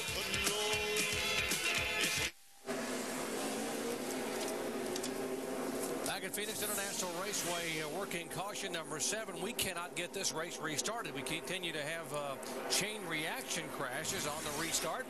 Kevin Harvick bringing him down. Pace car was pulled away. We'll see if Harvick accelerates as he comes down to turn 4. He accelerates. So does Wimmer, Edwards, Kyle Busch. Finally get a clean start. Yeah, saw a lot more separation between all of those cars that time. These guys guys were just trying to anticipate that start as to where Kevin Harvick could take off, and he wasn't going right then. Some of those cars damaged on the restart were a break for the 2 car. Clint Boyer was way back in traffic. Now he's moved up to 23rd position. Well, the first one hurt him, and the second one benefited him a little bit as far as Clint Boyer goes. We'll have to keep progress as far as he's concerned how that race car is driving. Looking back from Kevin Harvick at Scott Wimmer. That's the car that Wimmer used to win with at Nashville, Tennessee in March. Joey Logano making a move on the inside of Brad Keselowski.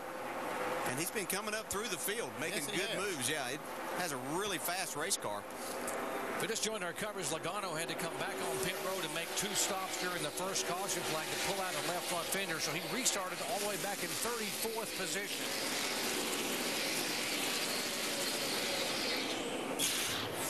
See him get another run on Brad Keselowski there out of turn 2. He was able to do this last time, but wasn't able to make it stick good enough in 3 to make the pass. Looks like he has him this time. Back up front, Kevin Harvick has now led the 22 consecutive laps. Let's listen to his radio. You got to tell him at the flagman, go tell the 32, the flagman's throwing the green before I go. Same thing he was doing at Charlotte when he was leading.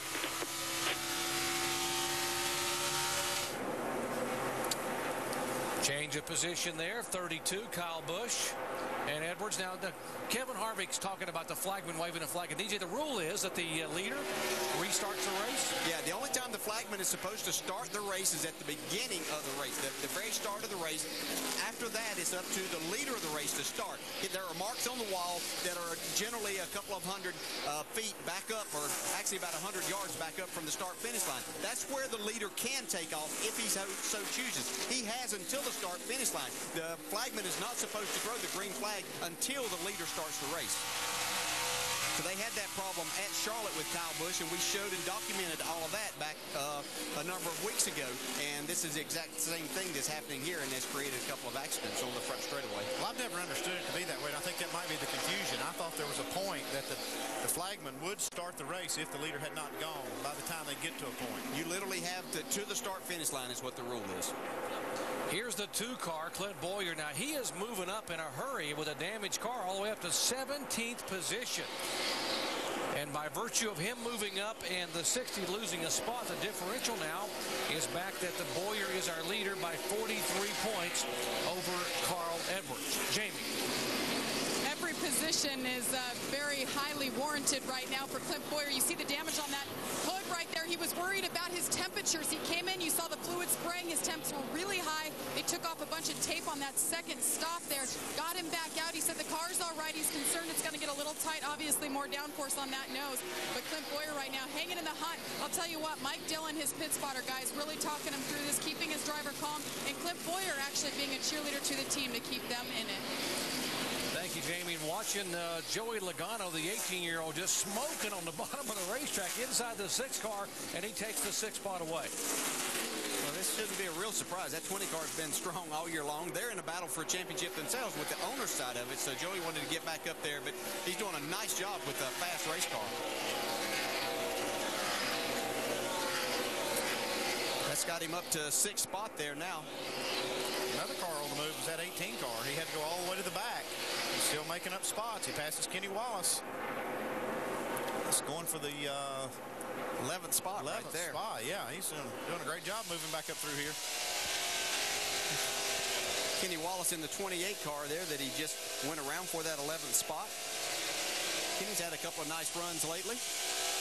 Top 5 finish at Memphis for Kenny, the former most popular driver in the series. There's Kenny going by, the 28. He still probably is most popular down in the garage area. Everybody likes to go by and talk to Kenny and have a laugh.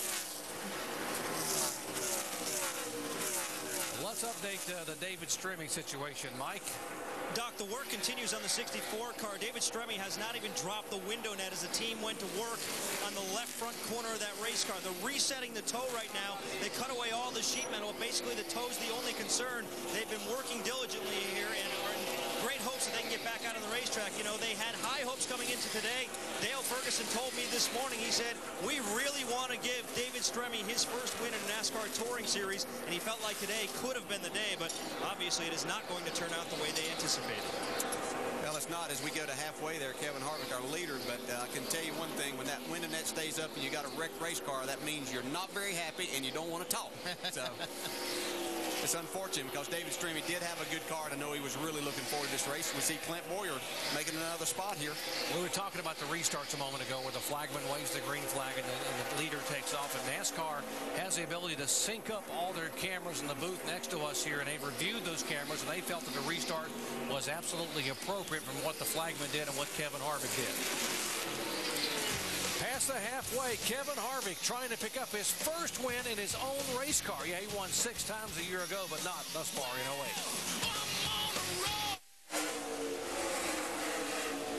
Just past halfway of today's NASCAR Nationwide Series race coverage presented by Craftsman Phoenix International Raceway. You're looking at the race leader, Kevin Harvick. While we take a look at our Holiday Inn Express race summary from down here in the pit studio, quick thoughts from Rusty, Brad, and Ray about what you've seen so far. I tell you, this is a really big day for Kevin Harvick. He's got a great car out there. I've been told that he's really nervous about this deal right now. He's lost all sponsorship for that car that he thought he had for next year because of the economy. So Kevin's really driving hard, trying to wake some people up, find a sponsor for next year for that 33. Yeah, I'm trying to figure out what has happened to our pole position guy here, Denny Hamlin. He's really fell off the pace, but it looks like after these pit stops, he may have an opportunity to get back into the groove. He's in the 11th spot, but they've really slowed way down. Don't know what's happening to those guys.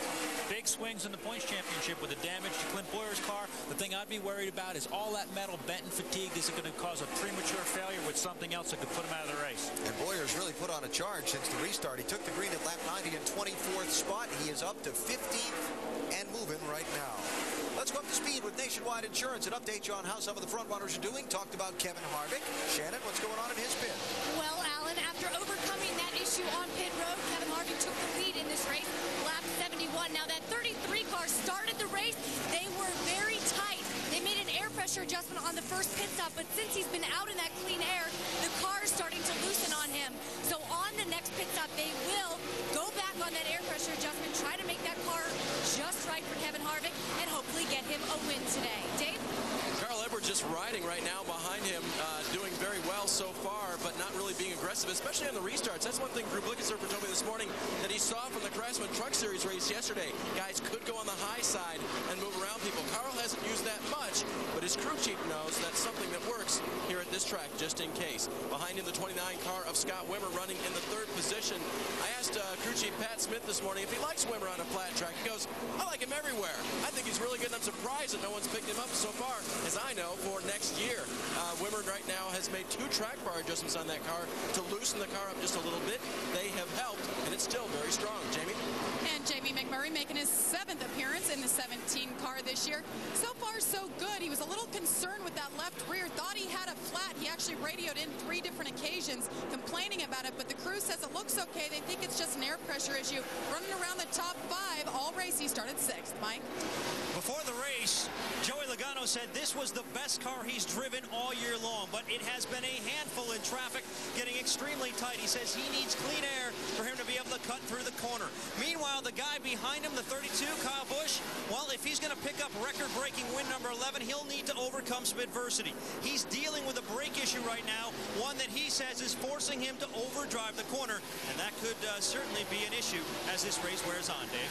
Brad Keselowski trying to take that position from him. The looseness is gone in turns 3 and 4 for this race car. That has helped its handling. Big souvenir for him after last week's first Cup debut at Texas Motor Speedway.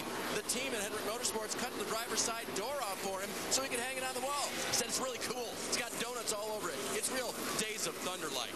Jamie? And behind him, David Reagan started 8th, his best start here.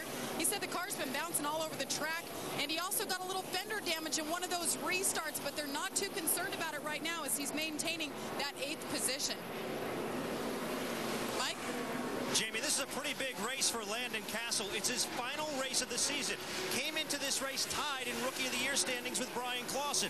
Obviously, he wants to put some distance between himself and Clausen if he has any chance of winning that title. So far in this race, going pretty well. He's picked up 33 spots since the drop of the green flag. Jamie? And look who's back. Denny Hamlin started on on the pole. He's back up to 10th after that tire debacle. Remember, they wanted to take scuffs. They took 2 front sticker tire scuffs in the back. He had to come back down. Made them all happy. The car is great. He's moving back through. And Alan, we can never count this 18 team out. They're pretty incredible. All right, Jamie, thanks. So here's what I want to happen, okay? If Clint Boyer comes back for like a 5th or 6th place finish and he's moved himself up now to 14th spot, I want Dave to interview Carl Edwards when the race is over, because I wonder if Carl knows what Clint's doing right now. Then think back to Atlanta, the Cup race, Jimmy Johnson's big rally. That's what I want to happen. Well, I'll tell you what, no matter what, we're going to have a big points race going into Homestead, because we're 42-point difference right now between Clint Boyer and Carl Edwards. And Buzz, guys, we got us a race. There's no doubt about that. 85 laps to go here at Phoenix today, and the leader is Kevin Harvick, but Clint Boyer trying to rally after some restart trouble. Don't go away. Anything can happen in one of these races, you know.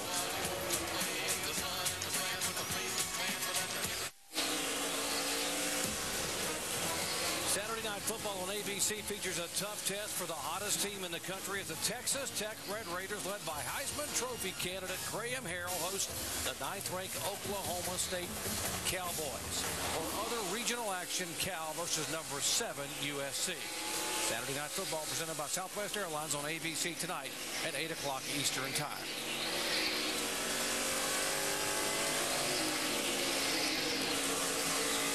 Caution's out, caution's out. 2 more inside, 2 more inside. You clear all the way down now, sir, all the way down. Scott Wimmer, heavy contact with the right side of his Chevrolet. Looks like that right front tire went down. Just blew a left front tire.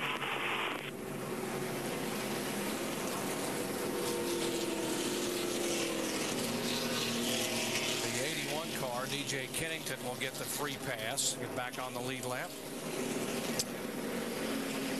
So we can see what happened here to Scott Wimmer. Things fine right here. Oh, there it goes, right front tire. Just blew a left front tire. Well, that's not how Richard Childress wanted to make up some more spots for Clint Boyer by one of his other cars having trouble. But it will gain another spot for Clint Boyer, who's up to 12th now. I heard that Wimmer Just try to get tire on it if you can. Try to get tire on it. trying to save time on pit road. 29 was too fast coming in and also too soon, but he will be at the back end of the longest line anyway. Okay, the leaders are coming down pit road. See if Harvick's crew can step it up once again and get him out of here. Shannon? Kevin Harvick, they're going to make a slight air pressure adjustment for this 33 car. 4 tires, and they can make it to the end of the race on that Sunoco fuel.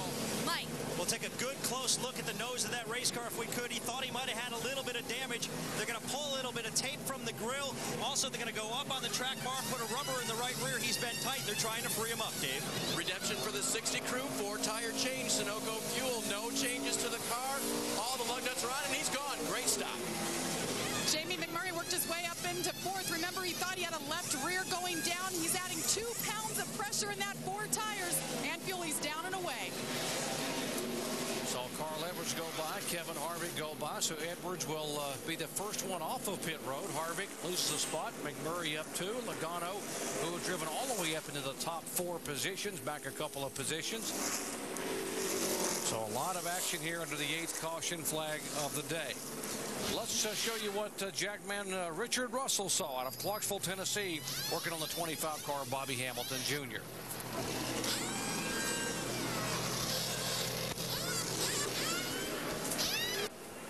Lots of hustle on pit road to get little Bobby out, a former winner here at Phoenix International Raceway. Back with the green flag in just a moment.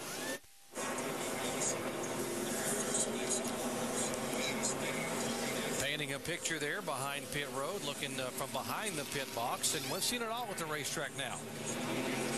Action on pit road on the track, and someone going to capture this on canvas. Under caution for the 8th time today here on lap 127. Now the 29 car, we saw it abruptly go up across the racetrack, and we are being told that they had a melted bead in the tire. That comes from overheating the brakes. Actually, the brakes overheating the wheel, and then it charcoals that bead. Left front tire. Let's go go down to our Chevy cutaway car and Tim Brewer, and he can kind of show us how that happens. Thanks, Andy. What you said exactly right. What happens, the heat comes off the rotor into the pad area, but it transfers into the wheel. And after that wheel gets so hot, it literally melts the bead right here. Once it melts that bead, you're pretty much out of business, Andy. Yeah, all the air goes out then. That's the only thing sealing the air in the tire. Tough break for Scott Wimmer, though. Not going to go. They were just getting ready to go green, but called for one more lap. Well, we get another lap here under yellow. Let's check in with the boys down in the pit studio, Alan, Brad, and Rusty. Yeah, Doc, just thinking back to something Ray Evernham said on our countdown show earlier about bonus points. Carl Edwards' pit crew and bonus points come into play here. That's 5, and that's one less position they've got to beat Clint by today.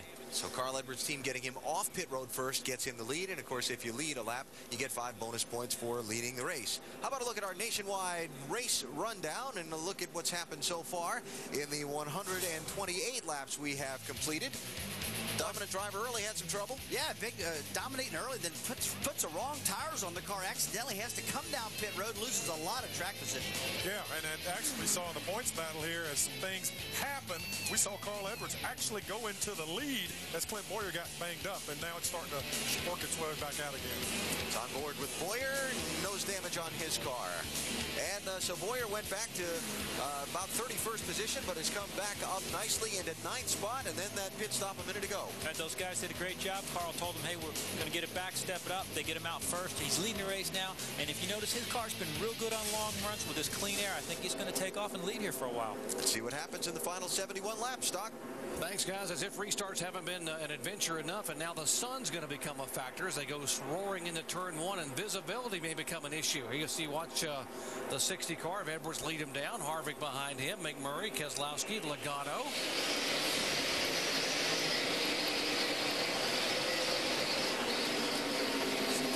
Staying right with him. Carl's got a lot of motivation to stay in front of Kevin Harvick. If he can lead the rest of the way, he can get another 5-point bonus for leading most laps. But he'll have to lead all the way from here to get it. Right now, 39-point separation between Clint Boyer and Carl Edwards, and that is in the championship with 1 race remaining. Let's listen on the radio for the 2-car, Clint Boyer. It's really hard to see if these guys are stacking up here. Now the sun's down. Get a tear off next time. Yeah, 4. We're talking about a tear off on the windshield. You can see all the rubber and things that collect on that windshield. They can pull a tear off and just clean that right up, just like a brand new windshield. That's what he wants next stop, but I don't believe they're going to get one. They can go all the way from here. See, they've got a lot of tape on the inside of the windshield trying to combat that sun that he's getting as you go down in turn 1. This is getting the most difficult time of this race. You go from that sunlight that you can't see anything there, and all of a sudden everything's almost dark. It's hard to pick the racetrack up then. You have to be really careful at this point in time. Clint Boyer in 9th position, and that's Kyle Busch he's trying to get up to. That would be the 8th spot. Let's go back down to our ESPN Tech Center and Tim Brewer. Thanks, Jerry. The only way I've ever found to deter that glare getting in the corner here, you've got to literally come over here and tape that windshield down as far as you possibly can. And that's going to get some of that glare that comes back up off the hood. That's the only way you're going to stop it, because here in Las Vegas, you're running dead into that sun, and it's a spooky feeling getting down in turn 1 when you can't see where you're going. The only problem is that they have to put that tape on the inside. NASCAR won't let them put it on the outside during the race. That's why you see them. They've got it on the inside where they can peel it away if they need to, but it's too late to put any more on now. You can see right there with Jamie McMurray's car, you can see it on the inside. And this is kind of driver preference as to how far down you really want to do that. We see Clint Boyer here working inside of his car before the race, getting a little bit more tape on this, anticipating just how bad it was. He saw how bad it was yesterday afternoon in Cup qualifying, so he wanted to add a little bit more tape. And if you saw our qualifying show, you realize that NASCAR does allow you to put it on the outside during qualifying, just not during the race. Kevin Harvick desperately wants to catch Carl Edwards and get back up front. Harvick driving his own car. Kevin Harvick Incorporated, the name of that company. You heard Rusty Wallace talking about a lot of things in the works for 2009 for the former two-time Nationwide Series champion Harvick. But still looking for that first win in 2008. Shannon.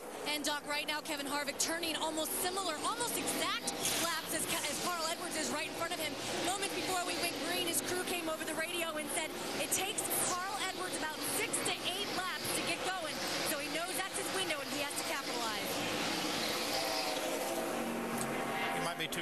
Kevin Hart to capitalize on that because it looks like he's getting out there a little bit. Here's third place. Joey Logano taking the spot away from Brad Keselowski.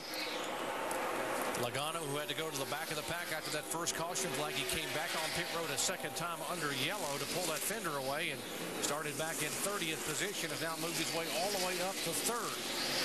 That 20 car might be the car to beat. Really fast right now. A lot of spots up. Yeah.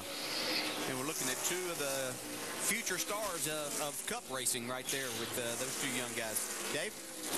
Brad Keselowski focusing, of course, this weekend just on the Nationwide Series. Well, actually ran the truck race last night as well. Learned some things from that. But he said to his crew during that last caution flag period, that's the best car I've had on a short track all season long. Very happy with that. He said, I'm afraid to have you touch it, do anything to it, to adjust on it. So they made a 4-tire stop. No changes to that car.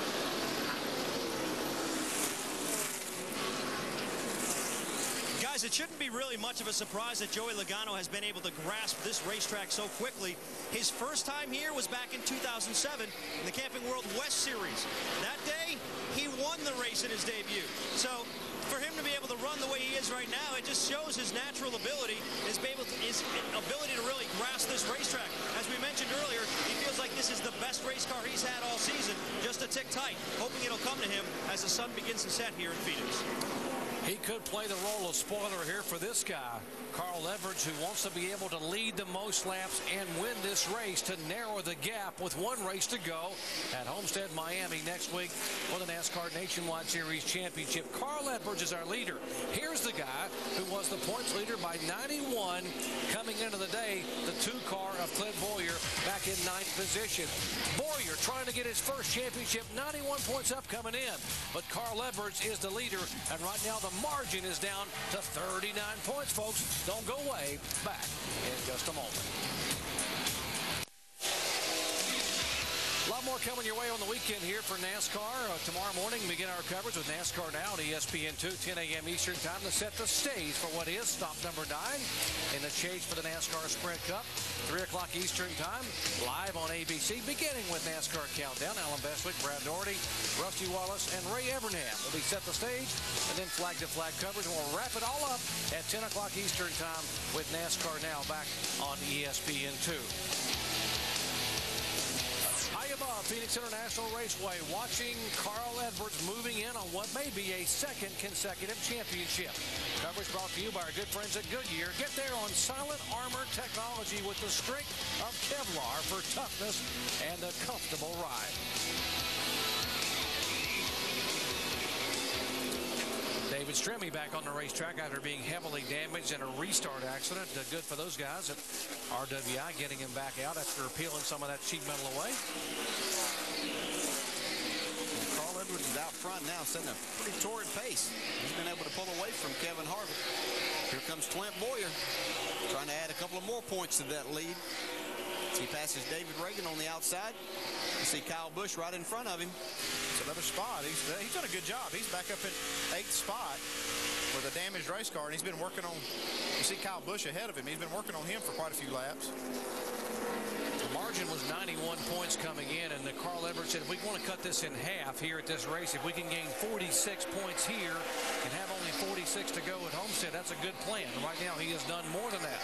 He has cut the lead right now to 43. And Clint's not going to have any of that. He's going to go out there and try to close this gap back up on Carl on the racetrack and hopefully keep some of that point lead. Yeah, it's very impressive what he's been able to do. I thought that aerodynamically that Clint's car would be worse off. Give a call to Scott Wimmer in the 29 car. Remember, he had a bead in the right front tire burn, and he had to hit the wall and stayed on the lead lap and is now moving his car back up into 17th position. Give it to Pat Smith and the crew. They've got this car fixed, got it back out there. Pulled the fenders out. This 29 car's still fast. That's A.J. Allmendinger that he's racing with there. See, A.J.'s got some damage on the right front from one of those accidents on the front stretch.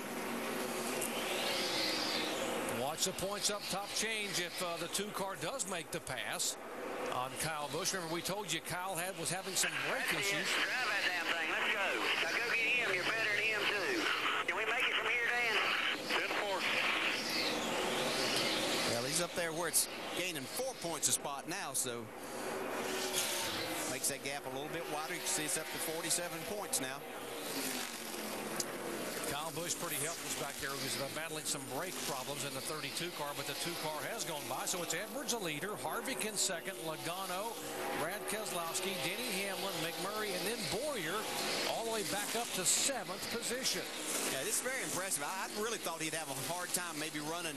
Definitely, I didn't think he would get back to the top 10, but I thought a top 15 would be a really good day. And they're just fortunate that nothing went in there and went into the radiator. The key thing is the crew got the grill open where it doesn't run hot.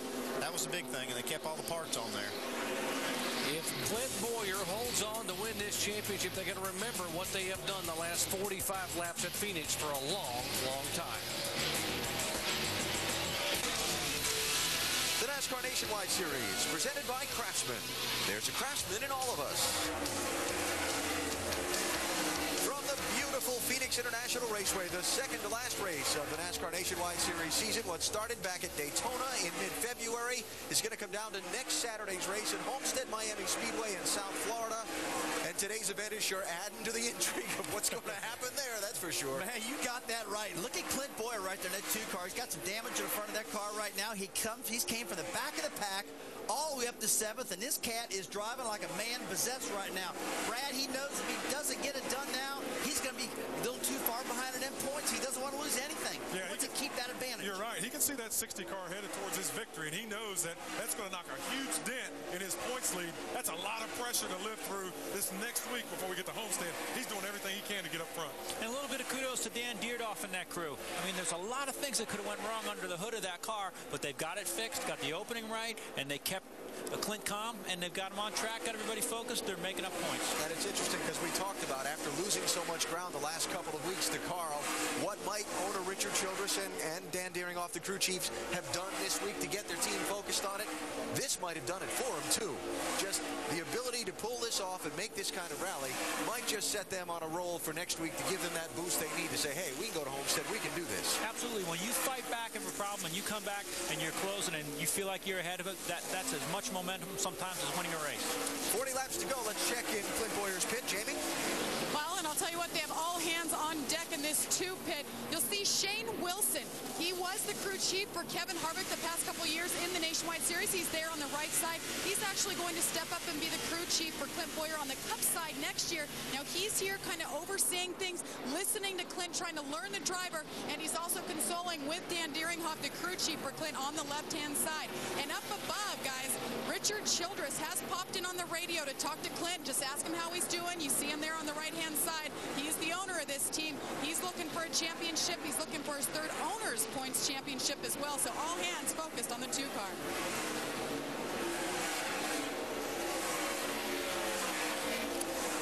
And, speaking of owner points, just another spot to bring up is what a great job Joey Logano is doing in that Gibbs 20 car, running 3rd right now in this race. And that's the car that's locked up with Childress' 2 car for the owner's points.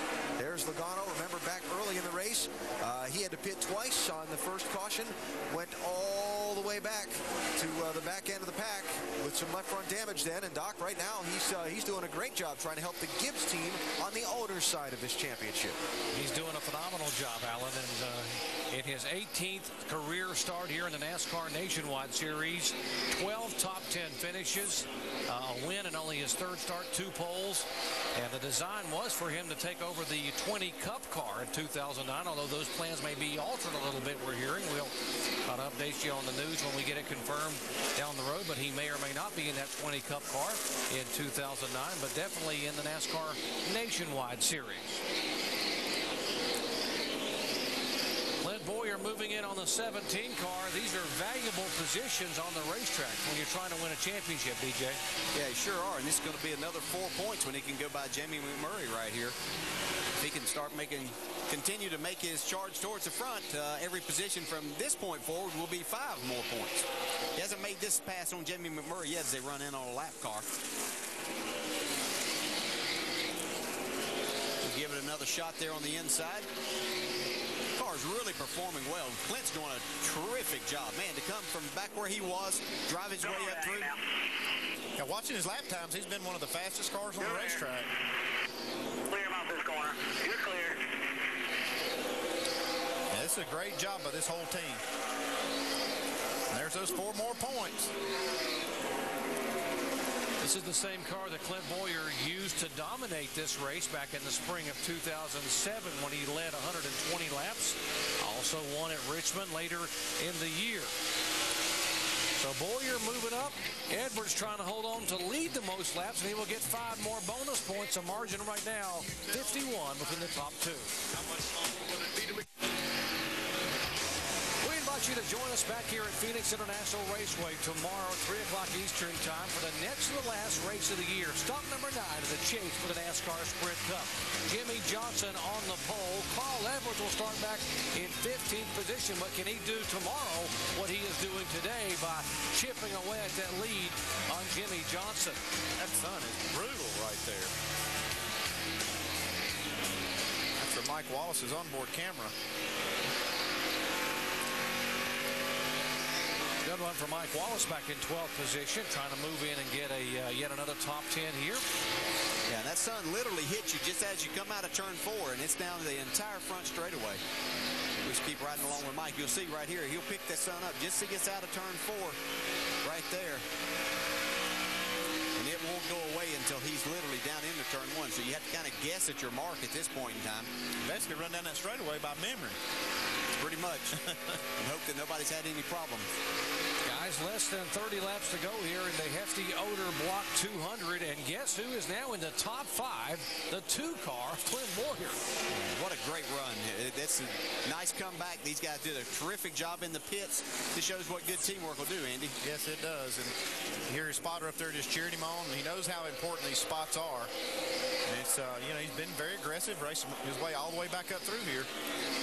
If he holds on to win this championship, I got to believe at the awards banquet, they're going to ask Clint, so what was the key? He's going to say, when we had the trouble at Homestead, no one panicked, and we're able to click them off, at Phoenix, click them off one by one and get that car back into the top 5. Yeah, he's got about 4 seconds that he has up to Denny Hamlin, who's in the 4th spot.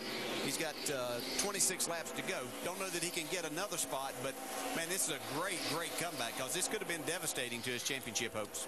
Carl Edwards trying to hold on to lead the most laps, and right now he needs to lead 11 more laps to get past Denny Hamlin, who's led 62 laps thus far, to get those 5 extra bonus points. So it is Edwards the leader, Harvick in 2nd spot, Logano back in 3rd, then Denny Hamlin, then the 2 car of Clint Boyer.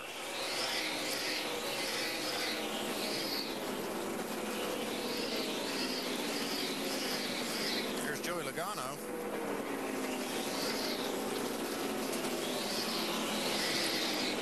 Nice comeback for him. All of these guys have been to the back of the pack at some point in time today and made their way back into the top 5. About 5 seconds behind Logano is the 18 of Denny Hamlin in 4th position. He's another one that had to work his way up from the back.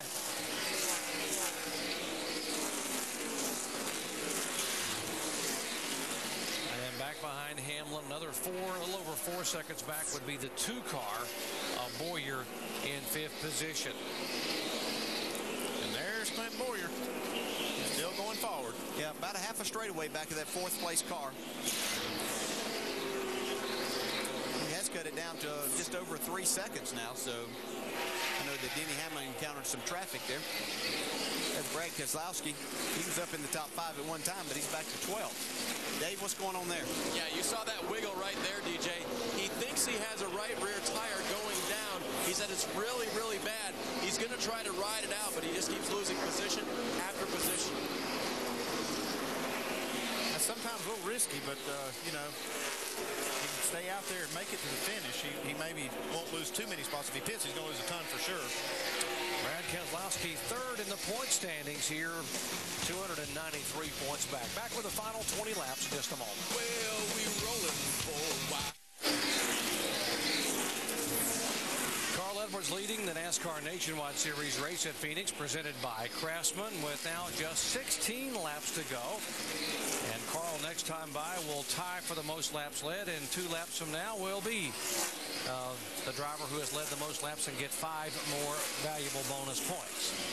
Kevin Harvick in 2nd spot, Joey Logano in 3rd. Another top 5 for Logano if he can hold on. Denny Hamlin 4th, and Clint Boyer is 5th. top 5 guys have all done a really good job today. Harvick came back from a bad pit stop, and the other guys had to come from the back of the pack. Landon Castle's back in the 8th spot from the very back of the pack. He crashed qualifying, so in a backup car, he's driven up into the top 10.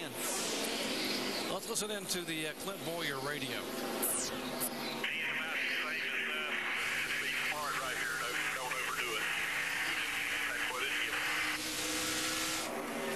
That voice beforehand. Oh, yes, sir.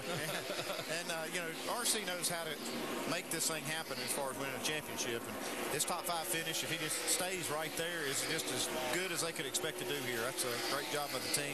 Try not to force anything and risk that top 5. We talked about Landon Castle from the back of the pack with this 5 car. His last ride in 2008 here in JR Motorsports, and doing a heck of a job after having trouble in qualifying, starting shotgun on the field, and now trying to take the 7th spot away from a pretty good race driver, Kyle Busch. It seems like ever since Kyle Busch had a little contact with that left front fender, he's just not been as good. But Landon Castle's done a great job. Yeah, it's a really nice job all day long. Driving up through traffic, missing all the problems on the restarts. Good solid day for him. His best finish of the year was 6th at Gateway, and he'd like to be able to take this spot away from Kyle Busch, maybe move in on McMurray and equal or better that. And this is his final race of the season. By the way, it'll be Dale Earnhardt Jr. driving this 5 car next week in the season finale at Homestead Miami Speedway. And also while we were away, the 88 car finally did have to come on to pit road. He had a cut right rear tire. So they not only lost a lap on the track, but then had to come down pit road. He's 2 laps behind in 24th now.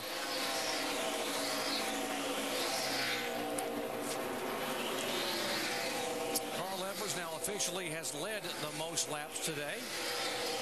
And if he can just hold on here and not let Denny Hamlin or those others get back up there, he will get 10 points total for leading the most laps. And Landon Castle takes a spot away from Kyle Busch. Let's update the 20 car, Joey Logano. Mike. Well, Doc, as you mentioned a little bit earlier in the broadcast, there's some uncertainty regarding his future, possibly. Now, as you might imagine, in this day and age with technology, the Blackberry's lit up in the 20 camp. J.D. Gibbs actually came over to me and said, look, let's put an end to all this rumors. He is in the 20 Cup car in 2009. There we have it. There we go. That's the way you get it done. Thank you for clearing that up, J.D. We just walk around the garage area and talk to different people in that team and others, and they say, well, we're not really sure. In fact, somebody even asked Joey on the airplane coming out here, and they were a little, there was some comments there as well.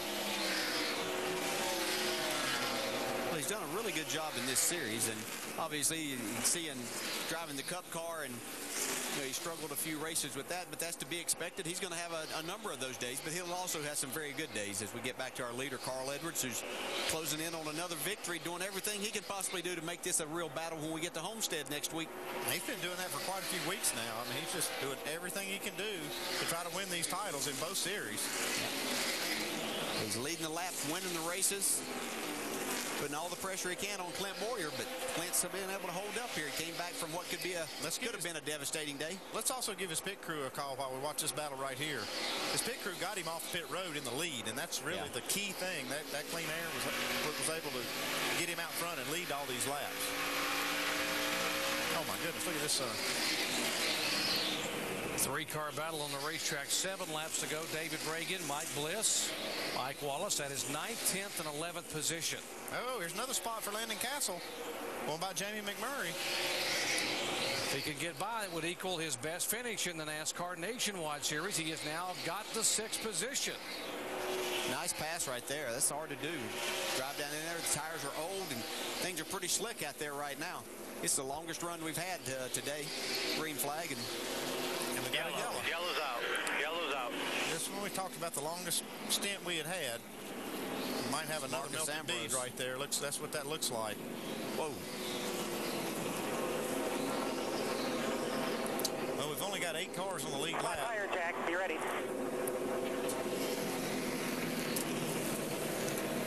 Damage on the right side of his Ford. Marcus Ambrose bringing it in, and they'll try to get tires on and get him out on the racetrack to finish to get those valuable points. Remember, he's one of those drivers we talked about trying to stay in the top 10 in the point standings. Well, we're watching these leaders, see what they're going to do here with 6 laps to go. The problem here is that we can see Marcus Ambrose have a problem right there. That's where the tire lets go and into the wall. It's just like what we saw with Scott Wimmer. Instead, Scott Wimmer was on the straightaway.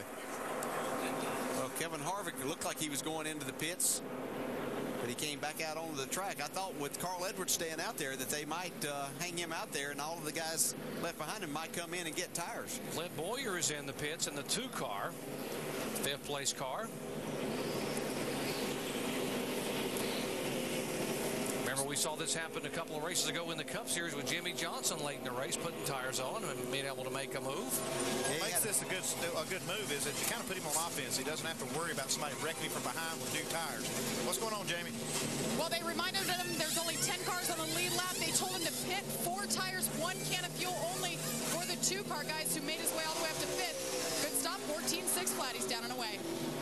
Problem here is he's got fewer laps and not as wide a racetrack to pass on, so that's going to make it more of a challenge than what Jimmy Johnson had. And a shorter racetrack, too. This is just a 1-mile racetrack. These laps go by quickly. And restarts have been somewhat of a calamity here this afternoon, so he doesn't want to, as you can take a look at his hood, he can figure that one out.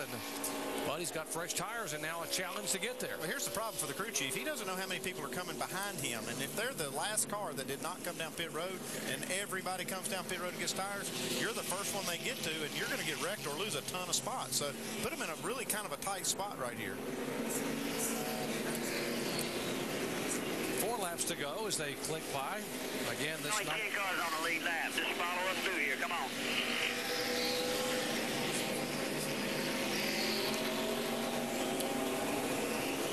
Clint, this is the time to be a champion right here. Now, Landon Castle stayed out there and moved up to the 4th spot. But Denny Hamlin's in 5th, Jamie Murray 6th, Clint Boyer 7th. All of those guys have tires on. So the top 4 stayed on the racetrack. Everybody else behind them, fresh rubber, and no worries. The question is, can Harvick and Logano and Landon Castle hold on, and can Carl Edwards get away enough? It's just 3 laps to go when they get the green right here, so it's going to be a scramble. Yeah. Oh, they're not going. Oh, that takes away. Yeah. I'm going to say I think Denny Hamlin's going to be coming on the outside here, but it's going to hurt his chances even more right there. It's going to be basically a green-white checker. It's not the attempt yet. They haven't told us that it's the official green-white checker attempt.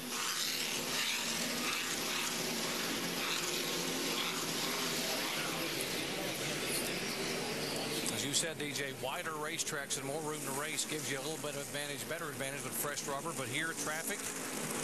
And they didn't even give one to go right there either. So this is going to be a green-white checkered. Be the one attempt that we will make at it. The key thing there is if the caution comes out after they get the green flag, the race is over. They won't even get to run all those laps. But Clint Boyer made a good move. They only lost 2 spots, and they got new tires on, so it's really not a bad move. Yeah, the only problem he's going to have are the 2 guys right in front of him have tires also, so it's going to make it a little bit more difficult to pass them. And so be interesting to see. I mean, you take a chance, and that's what you do. Right now, they're 9 points worse off than what they were before the caution came out. See if they will give them 1 to go this time by.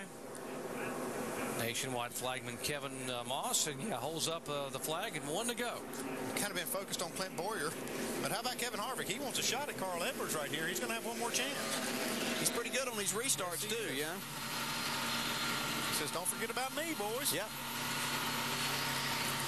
Kevin holding up his hand, trying to see their visibility, a serious issue, and they're going to go roaring into turn 1, and right where you're blinded, you're going to have to turn left and try to get under somebody. He'll have a good excuse to tell Carl, "Hey, man, I couldn't see you." Never saw you.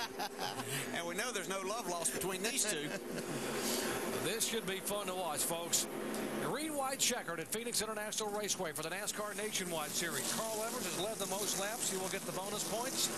Right down the margin, 42 in the point separation between himself and points leader Clint Boyer, who's back in 7th spot. The top 4 cars do not have fresh tires. From 5th on back, everyone else does. Can they get there? Can Carl hold them off? But he'd like nothing better than pass Carl Edwards and get his first win in his car. Plus, that would help his teammate on the Cup side, Clint Boyer, try to win a championship. So a lot going on right here. Here we go.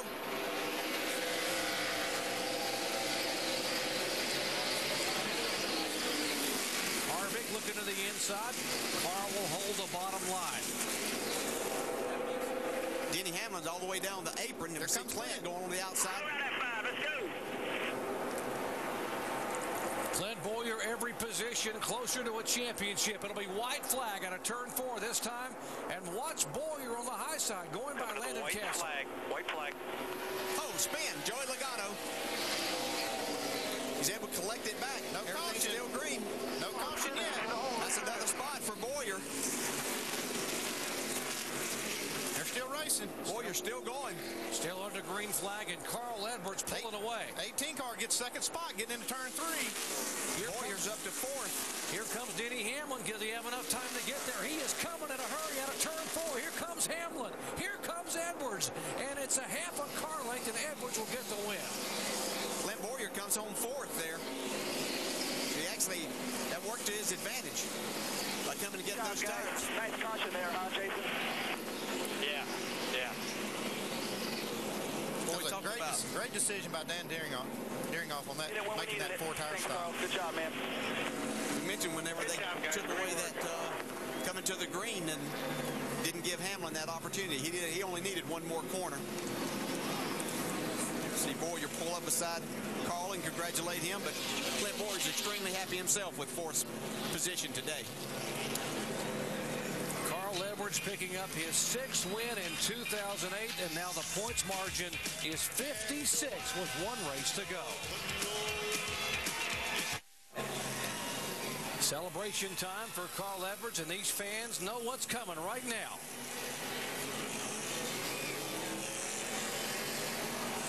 The signature somersault for the 6th time in 2008. Let's go down and visit with Clint Boyer. Jamie. What a run he had for the first time. He's assessing the damage. Clint, did it feel as bad as it looked? Man, I can't handle this stuff anymore. But, yeah, it did. It just got really tight. The car was, really hot. We had to pull all the tape off, and that just kills it in the center. But, Dan and all the guys, they didn't give up. They did a good job. They kept working on it, and, we're still in it. We dodged a bullet, though. He said the team's not giving up. The driver's certainly not giving up. Gets a handshake from Dan Deeringoff. 56 points over Carl Edwards. Doc? What a comeback here for Clint Boyer and that whole team for a 4th place finish. And we questioned it, but the call actually gave them a position that they're coming on and get tires. They would have maybe finished 5th, that they got up to 4th place. I like that call. That was a great call. And Carl Edwards did what he had to do. Won the race and led the most laps. Let's go down to Dave.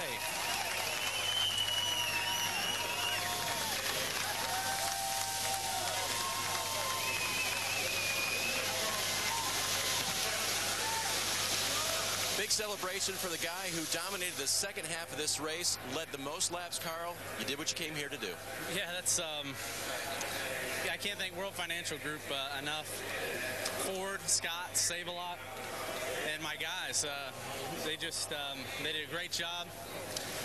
Man, some of the best races I've had here, or in my career, have been with Kevin at Phoenix.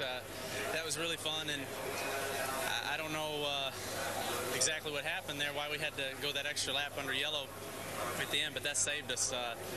Denny was coming, so just can't thank the fans enough, not just my fans, all the fans for supporting this thing, and we got one more race, and we're closing on Clint. That's what it's about.